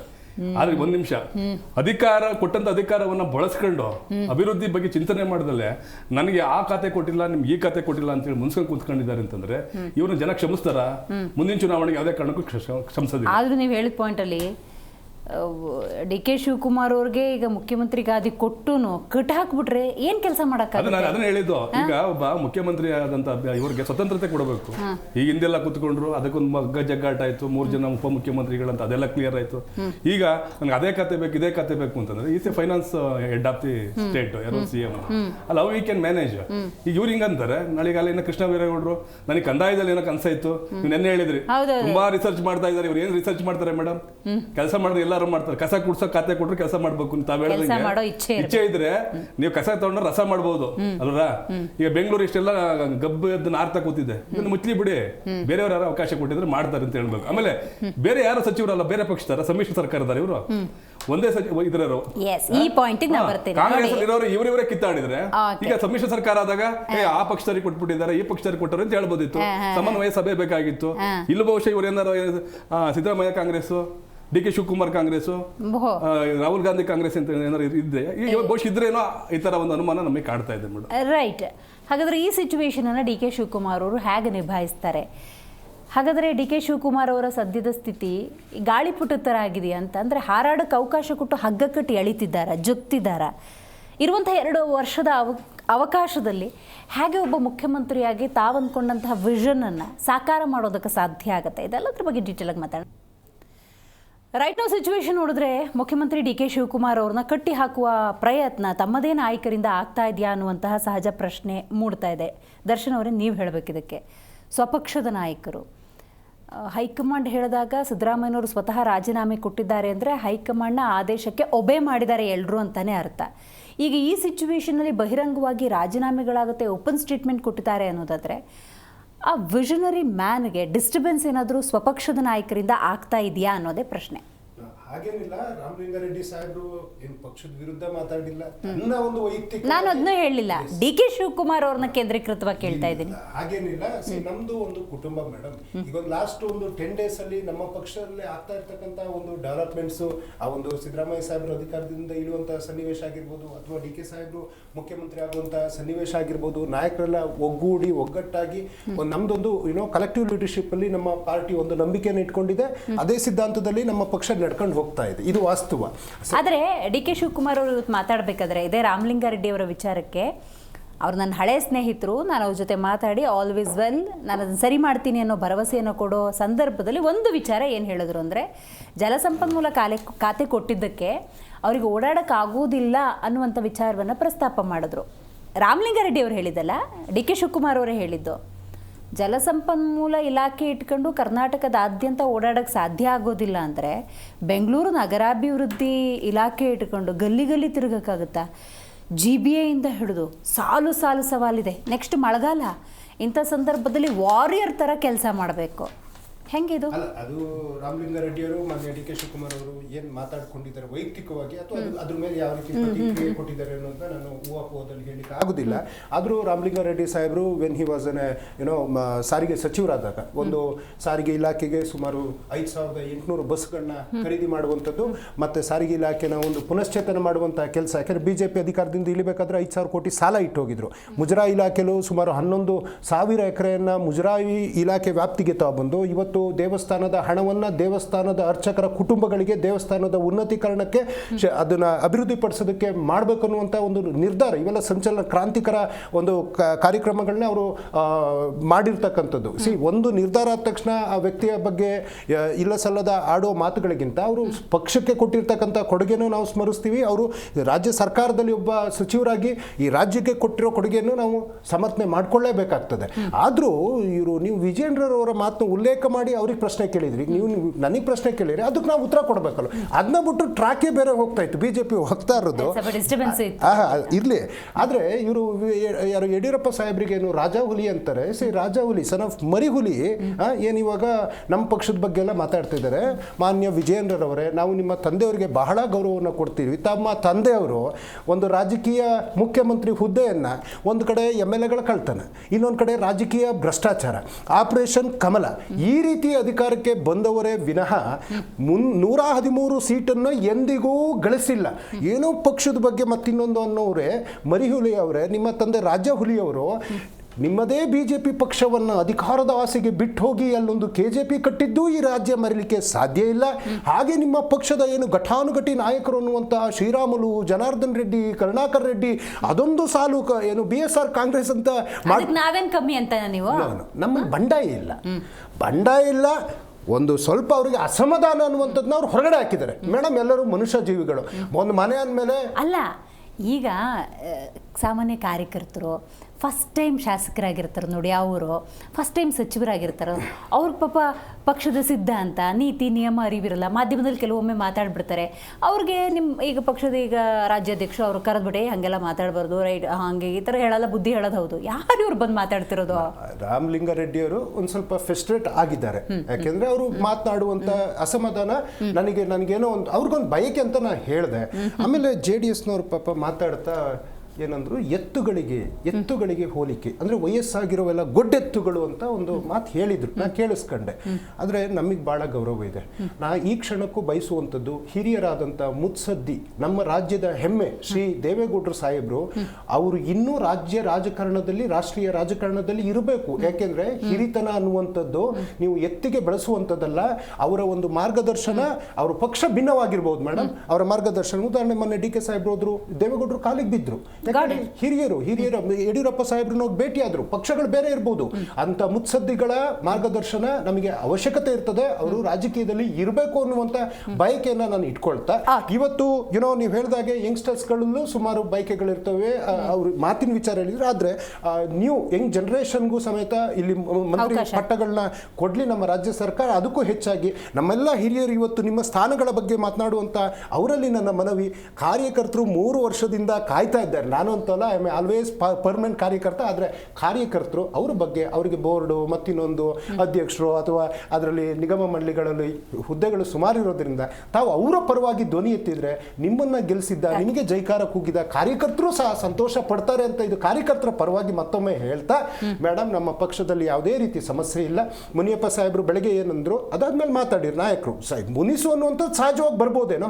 ಮತ್ತೆ ಐ ಆಮ್ ವೆರಿ ಹ್ಯಾಪಿ ಅಂತ ಮತ್ತೆ ನಿಮ್ಮ ಮಾಧ್ಯಮಕ್ಕೆ ಸ್ಟೇಟ್ಮೆಂಟನ್ನು ಮಾನ್ಯ ಮುನಿಯಪ್ಪ ಸಾಹೇಬರು ಕೊಟ್ಟಿದ್ದಾರೆ. ಅದೇ ರೀತಿ ರಾಮಲಿಂಗಾರೆಡ್ಡಿ ಅವ್ರನ್ನ ಮನವೊಲಿಸುವಂತಹ ಕೆಲಸ ಅಥವಾ ಏನಾದರೂ ಬದಲಾವಣೆ that left to the party, that left to the chief minister of Karnataka. ಖಂಡಿತವಾಗ್ಲೂ ಮಾನ್ಯ ಡಿ ಕೆ ಶಿವಕುಮಾರ್ ಅವರು ಮೇಡಮ್ ಎಂತೆಂಥ ಬೇರೆ ಬೇರೆ ರಾಜ್ಯಗಳಲ್ಲಿ ಸಮಸ್ಯೆಗಳು ಬಂದಾಗ ಟ್ರಬಲ್ ಶೂಟ್ ಆಗಿ ಕೆಲಸ ಮಾಡಿರ್ತಕ್ಕಂಥವ್ರು ತನ್ನದೇ ಒಂದು ಸಚಿವ ಸಂಪುಟದ ತನ್ನ ಆಪ್ತ ಮಿತ್ರನ ಒಂದು ಚಿಕ್ಕ ಸಮಸ್ಯೆಯನ್ನ ಬಗೆಹರಿಸುವಂಥದ್ದು ಅದೇನೋ ಬೆಣ್ಣೆನಲ್ಲಿ ಕೂದಲು ತೆಗೆದಷ್ಟೇ ನಮ್ಮ ಪಕ್ಷಕ್ಕೆ ಸುಲಭ. ಇದರಲ್ಲಿ ಬೇರೆ ಪಕ್ಷಗಳು 20 ಪೋಸ್ಟ್ ಇದಾವಲ್ಲ ನಮಗೆ ಆ ಚಿಂತೆ. No problem. ಅವತ್ತು ಚರ್ಚೆಗೆ ಇಲ್ಲಿಗೆ ಬರ್ತೀವಿ ಮೇಡಮ್, ಆ ರೀತಿ ಯಾವುದು ತೊಂದರೆ ಆಗುದಿಲ್ಲ. ಓಕೆ, ಪ್ರಮೋದ್ ಅವರೇ ನೀವು ಹೇಳಿ, ಡಿ ಕೆ ಶಿವಕುಮಾರ್ ಅವರು ಕಾಂಗ್ರೆಸ್ನ ಹಿರಿಯ ನಾಯಕರಿಗೆ ಖಾತೆ ಹಂಚಿಕೆಯಲ್ಲಿ ಅನ್ಯಾಯ ಮಾಡಿಬಿಟ್ರು ಅಂತ ನಿಮ್ಗೆ ಅನ್ಸುತ್ತಾ ಅಂತ ಒಂದು ಪ್ರಶ್ನೆ. ಕ್ವಿಕ್ಕಾಗಿ ಹೇಳಬೇಕು, ಹಿಸ್ಟ್ರಿ ಎಲ್ಲ ಬೇಡ, ಟು ದಿ ಪಾಯಿಂಟ್ ಮಾತಾಡೋಣ. ಮತ್ತು ಡಿ ಕೆ ಶಿವಕುಮಾರ್ ಅವರ ಆಡಳಿತದಲ್ಲಿ ದೈವಭಕ್ತ ಡಿ ಕೆ ಶಿವಕುಮಾರ್ ಅವರು ಆರಂಭದಲ್ಲಿ ವಿಘ್ನ ಆಯ್ತಲ್ಲ, ಏನು ಹೇಳ್ತಿರೋದ್ರ ಬಗ್ಗೆ? ನಮ್ಮ ರಾಜ್ಯಾಧ್ಯಕ್ಷರಾದ ವಿಜೇಂದ್ರ ಅವರು ಒಂದು ಸರಿಯಾದ ಸಮಯದಲ್ಲಿ ಸರಿಯಾದ ಒಂದು ವಕ್ತವ್ಯ ಕೊಟ್ಟಿದ್ದಾರೆ ಮೇಡಮ್, ಸ್ಟೇಟ್ಮೆಂಟ್ ಕೊಟ್ಟಿದ್ದಾರೆ. ಒಂದು ಸೀನಿಯರ್ ಯಾರು ರಾಮಲಿಂಗಾರೆಡ್ಡಿ ಅವರು ಈ ಬೆಂಗಳೂರಿನ ಮೂಲೆಯನ್ನು ಗೊತ್ತಿಡಿಯುವಂತ ಒಬ್ಬ ಪ್ರಖ್ಯಾತ, ಅವ್ರಿಗೆ ಗೊತ್ತಿದೆ ಒಂದು ಅಲ್ಲಿಯ ಡೆವಲಪ್ಮೆಂಟ್, ಅಲ್ಲಿ ಎಲ್ಲೆಲ್ಲಿ ಏನೇನ್ ಆಗ್ಬೇಕು ಅನ್ನೋದು ಅವ್ರಿಗೆ ಒಂದು ಹಿರಿಯ ಶಾಸಕರು ಅವ್ರಿಗೆಲ್ಲ ಗೊತ್ತಿದೆ. ಹಾಗಾಗಿ ಅವರು ಬೆಂಗಳೂರಿನ ಒಂದು ಅರ್ಬನ್ ಡೆವಲಪ್ಮೆಂಟ್ ಮಿನಿಸ್ಟರ್ಶಿಪ್ ಕೇಳಿದ್ರು, ಏನು ತಪ್ಪಿಲ್ಲ. ಅವರಿಗೆ ಇವರು ಒಂದು ಇರಿಗೇಷನ್ ಖಾತೆ ಕೊಡ್ತಾರೆ ಮೇಡಮ್. ಆಮೇಲೆ ಇದು ಒಂದೇ ಅಲ್ಲ, ಮುನಿಯಪ್ಪನವ್ರಿಗೆ ಅಸಮಾಧಾನ ಇದೆ, KJ ಜಾರ್ಜ್ ಅವ್ರಿಗೆ ಅಸಮಾಧಾನ ಇದೆ ಮೇಡಮ್. ಇನ್ನೊಂದು ಡಿ ಕೆ ಶಿವಕುಮಾರ್ ಅವರ ಒಂದು ಪೋರ್ಟ್ಫೋಲಿಯೋ ನೋಡಿದಾಗ ಹೋಮ್ ಮಿನಿಸ್ಟರ್ ಕಡೆ ಇಂಟೆಲಿಜೆನ್ಸ್ ಇರಬೇಕಾಗಿತ್ತು, ಆದ್ರೆ ಅದನ್ನ ಚೀಫ್ ಮಿನಿಸ್ಟರ್ ಇಟ್ಕೊಂಡು ಕೂತಾರೆ ಅಂತ ವಿಪರ್ಯಾಸ ನೋಡಿ. ಅಂದ್ರೆ ಹಾವಿಗೆ ಹಲ್ ಕಿತ್ಬಿಟ್ಟಿದ್ದಾರೆ ಇವರು. ಒಂದು ಒಟ್ಟಾರೆ ಈ ಒಂದು ಸರ್ಕಾರ ಒಂದು ಸರಳವಾಗಿ ನಡೆಯುವುದಿಲ್ಲ. ಇಲ್ಲಿ ಒಂದು ಮೂರನೇ ತಾರೀಕು ಏನಾದ್ರು ಪ್ರಮಾಣ ವಚನ ಸ್ವೀಕರಿಸದಲ್ಲೇ ಎಷ್ಟೋ ಶಾಸಕರು ಎಷ್ಟೋ ಕಾರ್ಯಕರ್ತರು ನಿಮ್ಮ ಮೀಡಿಯಾದ ಮುಂದೆ ಅಸಮಾಧಾನ ತೋರ್ಕೊಂಡಿದ್ದಾರೆ. ಸೊಪ್ಪೆ ಮಕ್ಕ ಹಾಕೊಂಡು ಮುಜುಗರಕ್ಕೀಡಾಗಿ ಹೊರ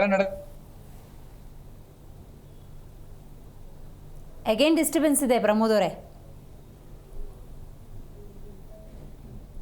ದಿವಸ ಇವರ ಸರ್ಕಾರ ಮುಂದುವರುತ್ತೆ ಅಂತ ಗೊತ್ತಿಲ್ಲ. ಇವತ್ತು ಸಿದ್ದರಾಮಯ್ಯ ಅವರು ಮುಂದೆ ವಿಧಾನಸೌಧದಲ್ಲಿ ಡಿ ಕೆ ಶಿವಕುಮಾರ್ ಅವರು ಮತ್ತು ಸಿದ್ದರಾಮಯ್ಯ ಮುಖಾಮುಖಿ ಆದಾಗ ಆ ಒಂದು ಏನೊಂದು ಖಾತೆ ತಗೊಳ್ಳುವಾಗ ಏನು ಚೀಫ್ ಮಿನಿಸ್ಟರ್ಶಿಪ್ ತಗೊಳ್ಕಿಂತ ಮೊದ್ಲಕ್ಕೆ ಏನ್ ಕಾಲ್ ಮುಟ್ಟಿ ಏನೊಂದು ಆಶೀರ್ವಾದ ತಗೊಂಡ್ರು, ಇವತ್ತು ಆ ಭಾವನೆನೇ ಇರ್ಲಿಲ್ಲ. ನೀ ಯಾರೋ ನಾ ಯಾರೋ, ಆ ಒಂದು ವಾತಾವರಣ ಕಾಂಗ್ರೆಸ್ ಅಲ್ಲಿ ಸೃಷ್ಟಿಯಾಗಿದೆ. ಆ ವಿಧಾನಸೌಧದ ವಾತಾವರಣವನ್ನ ಕೆಡಿಸ್ತಾ ಇದೆ. ಮತ್ತೆ ಇನ್ನೊಂದು, ಡಿ ಕೆ ಶಿವಕುಮಾರ್ ಅವರು ದೈವ ಭಕ್ತರು ಹೌದು, ಆದ್ರೆ ನಿನ್ನೆ ಅವರು ತಗೊಳ್ ಹೋಗಕ್ಕಿಂತ ಮೊದ್ಲಕ್ಕೆ ಅಲ್ಲಿ ಒಂದು ಈಶ್ವರ್ ಗುಡಿಗೆ ಒಂದು ಭೇಟಿ ಕೊಟ್ಟಾಗ ಅಲ್ಲಿ ಪೂಜಾರಿ ಮೇಲೆ ಕೈ ಇಟ್ಟು ಆಶೀರ್ವಾದ ಮಾಡ್ತಾರೆ. ಇವರು ಒಬ್ಬ ಪೂಜಾರಿ ಮೇಲೆ ಕೈ ಇಟ್ಟು ಆಶೀರ್ವಾದ ಮಾಡ್ತಾರೆ ಅಂದ್ರೆ ಎಲ್ಲೋ ಒಂದ್ ಕಡೆ ಆ ಒಂದು ಮುಖ್ಯಮಂತ್ರಿ ಸ್ಥಾನದ ಏನೊಂದು ಅಹಂಕಾರ ಇದೆ, ಬಂದಿದೆ ಅನಿಸ್ತದೆ ಮೇಡಮ್. ಹಾಗಾಗಿ ನನಗನ್ನಿಸುತ್ತೆ, ಈಗ ನೋಡಿ ನೀವು ಯಾವ್ದಾರ ಒಂದು ಬಲ್ಬು ಹಚ್ಚಿದಾಗ ಬ್ರೈಟ್ ಆಗ್ಬಿಡ್ತಾನೆ, ಇನ್ನೊಂದ್ ಸ್ವಲ್ಪ ಕೆಲವತ್ತಲ್ಲಿ ಅದು ಇದು ಹೋಗ್ಬಿಡುತ್ತೆ, ಬಲ್ಬ್ ಹೋಗ್ಬಿಡುತ್ತೆ. ಹಾಗಾಗಿ ಅದೇ ತರದ ಈ ಸರ್ಕಾರದ ನಡವಳಿಕೆ ಇದೆ. ಹಾಗಾಗಿ ನಮ್ಮ ರಾಜ್ಯಾಧ್ಯಕ್ಷರಾದ ವಿಜೇಂದ್ರ ಅವರು ಅಗ್ದಿ ಕರೆಕ್ಟ್ ಆಗಿ ಸ್ಟೇಟ್ಮೆಂಟ್ ಕೊಟ್ಟಿದ್ದಾರೆ. ಮುಂದೆ ಈ ಸರ್ಕಾರದ ಏನಾಗುತ್ತೆ ಒಂದ್ ಕಡೆ ಆದ್ರೆ, ಬಟ್ ನಾವು ಒಂದು ವಿರೋಧ ಪಕ್ಷದವಾಗಿ ಇವ್ರಿಗೆ ಶುಭ ಕೋರಿದೀವಿ. ಹಾದಿ ಬೀದಿಯಲ್ಲಿ ಜಗಳಾಡಬೇಡ್ರಿ. ಈ 3 ವರ್ಷ ನೀವು ಮಜಾ ಮಾಡಿದಿರಿ, ಬರೇ ಡೆಲ್ಲಿ ಪ್ರವಾಸ ಮಾಡಿದಿರಿ. ನಿಮ್ಮ ರಾಹುಲ್ ಗಾಂಧಿ ಅವರು ಪ್ರತಿಪಕ್ಷ ಬಿಜೆಪಿನೂ ಅಷ್ಟೇ ಮಾಧ್ಯಮದ ಮೈಕ್ ಮುಂದೆ ಮಾತಾಡುತ್ತೆ, ಪ್ರತಿಭಟನೆ ಮಾಡಲ್ಲ, ಆಕ್ರೋಶ ವ್ಯಕ್ತಪಡಿಸಲ್ಲ, ನಿರಂತರವಾಗಿ ಹೋರಾಟ ಮಾಡಲ್ಲ. ಆಕ್ಚುಲಿ ನೋಡಿ ಪ್ರಮೋದ್ ಅವರೇ, ನೀವು ಅರ್ಥ ಮಾಡ್ಕೋಬೇಕು, 3 ವರ್ಷದ ಈ ಕರ್ನಾಟಕ ಕಾಂಗ್ರೆಸ್ನ ಆಡಳಿತದಲ್ಲಿ ಸ್ಟ್ರೇಟ್ ಆಗಿ ಹೇಳ್ತೀನಿ, ಸೋ ಮೆನಿ ಲೂಪ್ ಹೋಲ್ಸ್.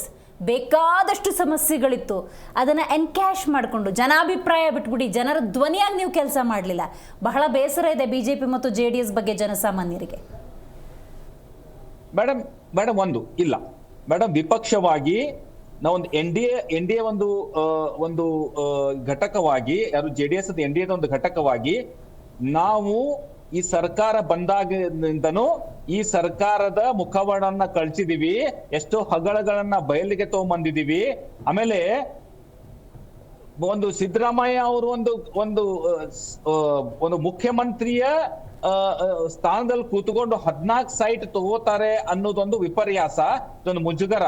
ಆಮೇಲೆ ದಲಿತ 187 ಕೋಟಿಯ ಒಂದು ದಲಿತರ ಹಣವನ್ನ, ವಾಲ್ಮೀಕಿ ನಿಗಮದ ಹಣವನ್ನ ಇವರು ತೆಲಂಗಾಣ ಇಲೆಕ್ಷನ್ಕ್ಕೆ ತೆಲಂಗಾಣದಲ್ಲಿ ಹೋಗಿ ಇವರು ಅಲ್ಲಿ ಒಂದು ಜ್ಯುವೆಲರಿ ಶಾಪ್ ಆಗಿರ್ಬೋದು, ಲಿಕರ್ ಶಾಪ್ ಆಗಿರ್ಬೋದು, ಲಂಬೋರ್ಗಿನಿ ಕಾರ್ ತಗೊಂಡಿದ್ದಾನ್ರಿ. ಅಂದ್ರೆ ಇಂಥವೆಲ್ಲ ಒಂದು ಇವ್ರ ಅನಿಷ್ಟ ಕೆಲಸಗಳ ಆಗಿದಾವೆ. ಹಾಗಾಗಿ ನಾವು ವಿಪಕ್ಷವಾಗಿ NDA ಒಂದು ಘಟಕವಾಗಿ ಅಗ್ದಿ ಈ ಒಂದು ಜನರ ಕಲ್ಯಾಣಕ್ಕೋಸ್ಕರ ಈ ಒಂದು ಕಾಂಗ್ರೆಸ್ ಸರ್ಕಾರವನ್ನ ಕಿವಿ ಹಿಂಡುವಂತ ಕೆಲಸ ಮಾಡಿದೀವಿ. ಇವತ್ತಿಗೆ ಎಲ್ಲಿ ಬಂದ್ ನಿಂತಿದೆ ಅಂತಂದ್ರೆ ಈ ಸರ್ಕಾರ, ಈ ಪಾಪರ್ ಸರ್ಕಾರ ನನಗನ್ಸುತ್ತೆ ಹೆಂಗೆ ಸತೀಶನ್ ಕೇರಳದಲ್ಲಿ ಪಿನರಾಯಿ ವಿಜಯನ್ ಆಡಳಿತ ಮುಗಿದ್ಮೇಲೆ ಸತೀಶನ್ ಅವರೇನು ಮುಖ್ಯಮಂತ್ರಿ ಆದ್ರು, ಕಾಂಗ್ರೆಸ್ಸಿನ ಮುಖ್ಯಮಂತ್ರಿಗಳಾದ್ರು, ಇವ್ರನ್ನ ಯಾರನ್ನ ವೇಣುಗೋಪಾಲನ್ನ ಸರಿ ಬಾಜು ಅಂತ ಸರಿಸಿ ಏನು ಸತೀಶನ್ ಅವರು ಮುಖ್ಯಮಂತ್ರಿಗಳಾದ್ರು, ಶ್ವೇತ ಪತ್ರ ಹೊಡಿಸಿದಾರೆ. ಅದಕ್ಕೆ ನಿಮ್ ಮಾಧ್ಯಮ ಮುಖಾಂತರ ನಾನು ಕೇಳ್ತಾ ಇದ್ದೀನಿ, DK ಶಿವಕುಮಾರ್ ಅವರಿಗೆ ಅಷ್ಟೇ ಬದ್ಧತೆ ಇತ್ತಂದ್ರೆ, ಅಷ್ಟೇ ಅವರು ಧೈರ್ಯವಂತರಿದ್ರೆ ಈ ರಾಜ್ಯದ ಆರ್ಥಿಕ ಪರಿಸ್ಥಿತಿ ಹೆಂಗಿದೆ ಅಂತ ಶ್ವೇತ ಪತ್ರ ಹೊಡಿಸ್ಬೇಕಂತ ಈ ಒಂದು ಮಾಧ್ಯಮ ಮುಖಾಂತರ ಕೇಳಿಸ್ತೀನಿ. ಇಲ್ಲ ಅಂದ್ರೆ ನೀವು ರಾಜ್ಯದ ಜನರಿಗೆ ಮೋಸ ಮಾಡ್ತಾ ಇದ್ದೀರಿ, ರಾಜ್ಯದ ಜನರಿಗೆ ಮೋಸ ಮಾಡ್ತಾ ಇದ್ದೀರಿ. ಮತ್ತೆ ಈಗೇನೀಗ ಇದು ಭಾರತ್ ಜೋಡೋ ಅಂತ ಏನೊಂದು ಒಂದು ಅಭಿಯಾನ ಮೂಲಕ ಒಂದೊಂದು ಸಂಘ ಸಂಸ್ಥೆಗೆ 10 ಲಕ್ಷ ಕೊಡ್ತಾ ಇದ್ದಾರೆ. ಅಂದ್ರೆ ಅವು ಸಾವಿರಾರು ಇರ್ಬೇಕು, 1,000 ಕೋಟಿ ಇವರು ರಾಜ್ಯದ ತೆರಿಗೆ ಹಣವನ್ನ ಇವರು ಕಾಂಗ್ರೆಸ್ನ ಬೂತ್ ಮಟ್ಟ ತನಕ ಮುಟ್ಟಿಸ್ತಾ ಇದ್ದಾರೆ.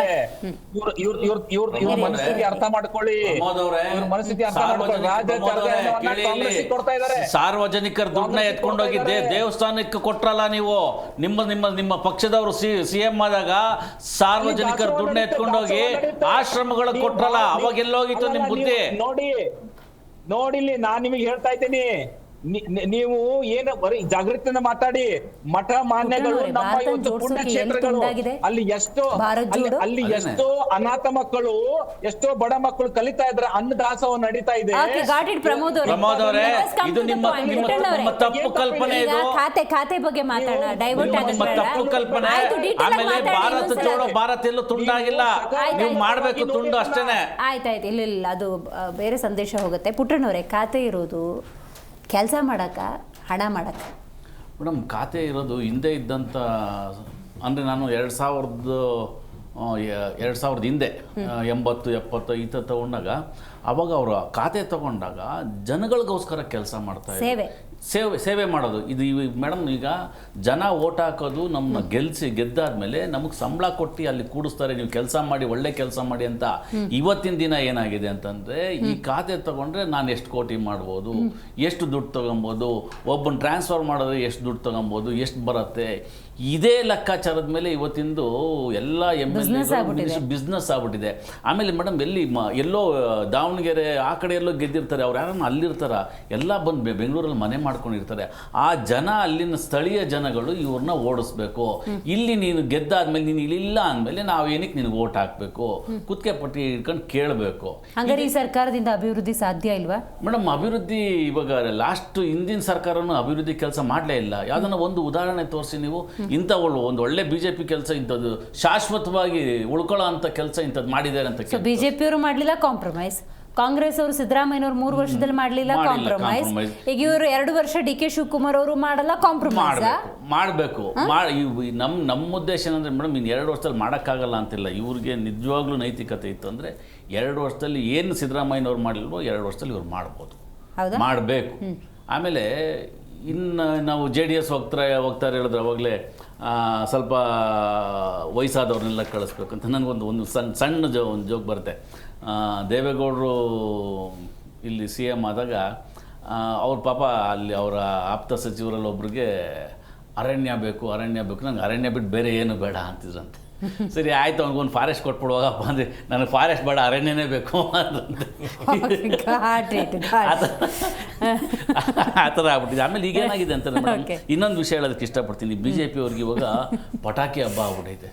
ಇವ್ರು ಕಾಂಗ್ರೆಸ್ ಅವ್ರು ಮಾಡ್ಕೊಂಡಿರೋದಕ್ಕೆ ಪಟಾಕಿ ಹಬ್ಬ ಅವ್ರಿಗೆ ಯಾವತ್ತು ಸರ್ಕಾರ ಬಿದ್ದೋಗ್ಬಿಡುತ್ತೋ, ಯಾವತ್ತು ನಾವು ಬರ್ತೀವೋ ಅಷ್ಟಲ್ಲೇ ಕಾಯ್ತಾ ಇದ್ದಾರೆ ವಿಜೇಂದ್ರ ಅವರು. ಜನತೆಗೆ ಏನಾದ್ರು ಒಳ್ಳೇದು ಮಾಡೋದಕ್ಕೆ ಇವ್ರು ತಿದ್ದಬೇಕು. ಇಲ್ಲ ನೀವು ಮಾಡ್ತೀರಾ ಸರಿ, ಹಿಂಗೆ ಮಾಡಿದ್ರೆ ಒಳ್ಳೇದಾಗತ್ತೆ ಅನ್ನೋದು ಇದು ಹೇಳ್ತಾನೆ ಇಲ್ವಲ್ಲ. ಯಾವೊಬ್ಬ ಆಪೋಸಿಷನ್ ಲೀಡರ್ ಆಗಲಿ ವಿಜೇಂದ್ರ ಆಗಲಿ ಯಾರು ಅವ್ರು ಸರ್ಕಾರ ಬಿದ್ದೋಗ್ಬಿಟ್ರೆ ನಾವು ಬರಬೇಕು, ನಾವು ಬಂದು ಇನ್ನು ಮತ್ತೆ ಲೂಟಿ ಶುರು ಮಾಡಬೇಕು ಅನ್ನೋದು ಅಷ್ಟೇ ಇದೆ. ಅಲ್ಲ 187 ಕೋಟಿ ವಾಲ್ಮೀಕಿ ನಿಗಮದ ಹಗರಣವನ್ನ ನಾವೇ ಬಯಲಿಗೆ ತಂದಿದೀವ್ರಿ. ಸ್ವತಃ ಮುಖ್ಯಮಂತ್ರಿಗಳು ಅದ್ 187 ಕೋಟಿ ಅಲ್ಲ 90 ಕೋಟಿ ಹಗರಣ ಆಗಿದೆ ಅಂತ ಒಪ್ಕೊಂಡಿದಾರಲ್ರಿ. ಬರೀ 187 ಪ್ರಮೋದ್ ಅವರೇ, ನೀವು 14 ಸೈಟು CM ಸಿದ್ದರಾಮಯ್ಯ ಬಗ್ಗೆ ಹೇಳಿದ್ರಲ್ಲ, ನಿಮ್ಮ ಪಕ್ಷದವರು ಮೈಸೂರಿನಲ್ಲಿ ರೈತರಿಗೆ 2 ಲಕ್ಷಕ್ಕೆ ಒಂದೊಂದು ಎಕರೆ ತಗೊಂಡು ಕೋಟಿ ಗಟ್ಟಲೆ ದುಡ್ಡು ಮಾಡಿದ್ದಾರೆ. ಅದ್ರ ಬಗ್ಗೆ ಮಾತಾಡಿ.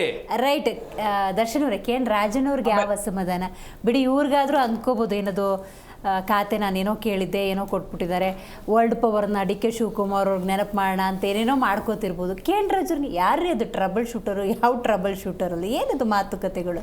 ಏನಿಲ್ಲ, ರಾಜಣ್ಣ ಸಾಹೇಬರು ಈ ಮಾಧ್ಯಮಗಳಲ್ಲಿ ಮಾತಾಡಿ ನೋಡಿ, ನಾವು ವಾಸ್ತವವನ್ನು ಅರಿಬೇಕಾಗ್ತದೆ. ಇವತ್ತು ನನಗೆ ಗಾಟ್ ಲಾಟ್ ಆಫ್ ರೆಸ್ಪೆಕ್ಟ್, ಆದರೆ ಆ ಮಾತಿನ ಬರದಲ್ಲೇ ಅವರ ಒಂದು ಮಂತ್ರಿ ಪದವಿಯೂ ಹೋಯ್ತು ಅನ್ನುವಂಥದ್ದು ವಾಸ್ತವ ಸತ್ಯ. ಹಾಗೆ ಇವತ್ತು ಅವರಲ್ಲಿ ಸಚಿವ ಸ್ಥಾನ ಇಲ್ಲ. ಅವರು ಕೆಲವೊಂದು ಹೇಳಿಕೆಗಳನ್ನ ಆಗ್ಲಿಂದನೂ ಮಾಧ್ಯಮಗಳಿಗೆ ಕೊಡ್ತಾ ಬರ್ತಾ ಇದ್ದಾರೆ. ಅದನ್ನ ಹೆಚ್ಚಿನ ವಿಶ್ಲೇಷಣೆಯನ್ನು ನಾನು ಮಾಡ್ಲಿಕ್ಕೆ ಹೋಗೋದಿಲ್ಲ ಮೇಡಮ್.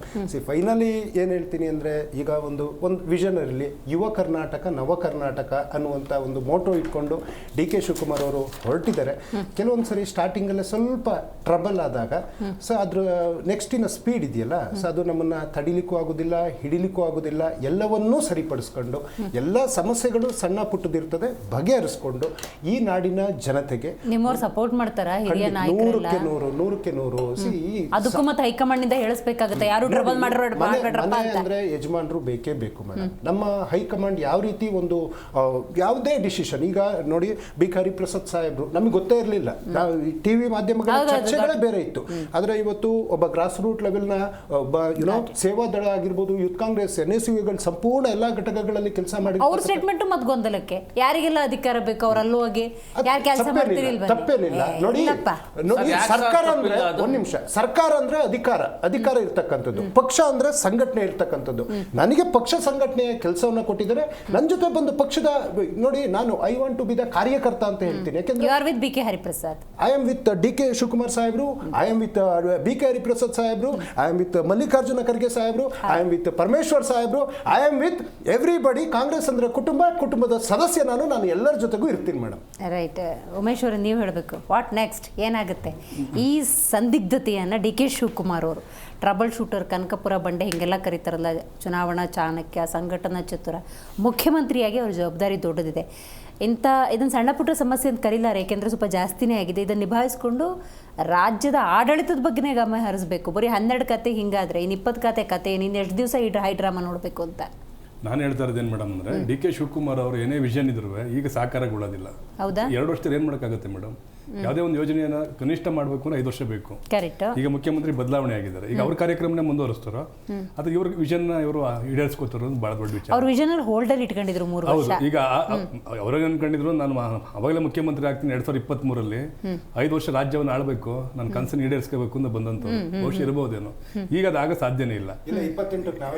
ಇರ್ಲಿ ಸರ್, ನಿಮ್ಮ ಕೋಟ ಮುಗಿದೋಯ್ತು ಬಿಡಿ ಸರ್. DK ಶಿವಕುಮಾರ್ ಅವ್ರ ಕೋಟ ಮುಗಿದು, ಕಾಂಗ್ರೆಸ್ ಕೋಟ ಮುಗಿದೋಯ್ತಿನ್ನ, ಇನ್ನೇನಿದ್ರು ನಮ್ದು NDA ಕೋಟ ಆಯ್ತಾ. 18. ಬಿಜೆಪಿ ಮತ್ತೆ ನಾವು ಒಟ್ಟಾಗಿ ಅಧಿಕಾರ ನಡೆಸ್ತೀವಿ, ಕುಮಾರಣ್ಣವ್ರು ಮುಖ್ಯಮಂತ್ರಿ ಆಯ್ತಾರೆ ನೋಡಿ. ಬಿಜೆಪಿ ಅವ್ರಿಗೆ ಯೋಗ್ಯತೆ ಇಲ್ವಾ? ಬಿಜೆಪಿ ಅದು ಅವ್ರು ಬಂದಿಲ್ಲ, ಹೇಳ್ತೀನಿ ಅವ್ರು 18ಕ್ಕೆ ನಿಮ್ಮ ಈ ಅದಮ್ಯ ವಿಶ್ವಾಸಕ್ಕೆ ನಂಬಿಕೆ ಇದೆ. ಡಿ ಕೆ ಶಿವಕುಮಾರ್ ಹ್ಯಾಂಡಲ್ ಮಾಡ್ತಾರೆ ಅಂತ ಜೆಡಿಎಸ್ ಅವರು ಈ ಸರ್ಕಾರವನ್ನ ಅಸ್ಥಿರಗೊಳಿಸಕ್ ಹೋಗಲ್ಲ ಮೇಡಮ್.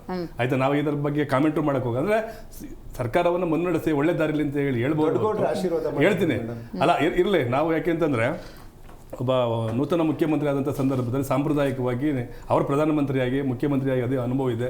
ಸುದೀರ್ಘ 64 ವರ್ಷ ರಾಜಕೀಯದಲ್ಲಿ. ಅಲ್ಲ, ನೀವು ಬಿಜೆಪಿಯವರು ಜೆಡಿಎಸ್ ಅವರು ಡಿಸ್ಟರ್ಬ್ ಮಾಡ್ತಿಲ್ಲ, ಅವರೇ ಸೆಲ್ಫ್ ಅವ್ರವ್ರದ್ದು ಡಿಸ್ಟರ್ಬೆನ್ಸ್. ಕಾಂಗ್ರೆಸ್ನವರೇ ಡಿಸ್ಟರ್ಬ್ ಮಾಡ್ಕೊಂಡು ಅವ್ರ ಕಾಲ ಇವ್ರು ಹೇಳ್ಕೊಂಡು ಇವ್ರ ಕಾಲ ಅವ್ರು ಹೇಳ್ಕೊಂಡು ಬ್ಯಾಕ್ ಸ್ಟಾಬರ್ಸ್ಗಳಾಗಿ ನೋಡಿ ಅವರವರೇ ಹೊಟ್ಟೋಯ್ತಾರೆ.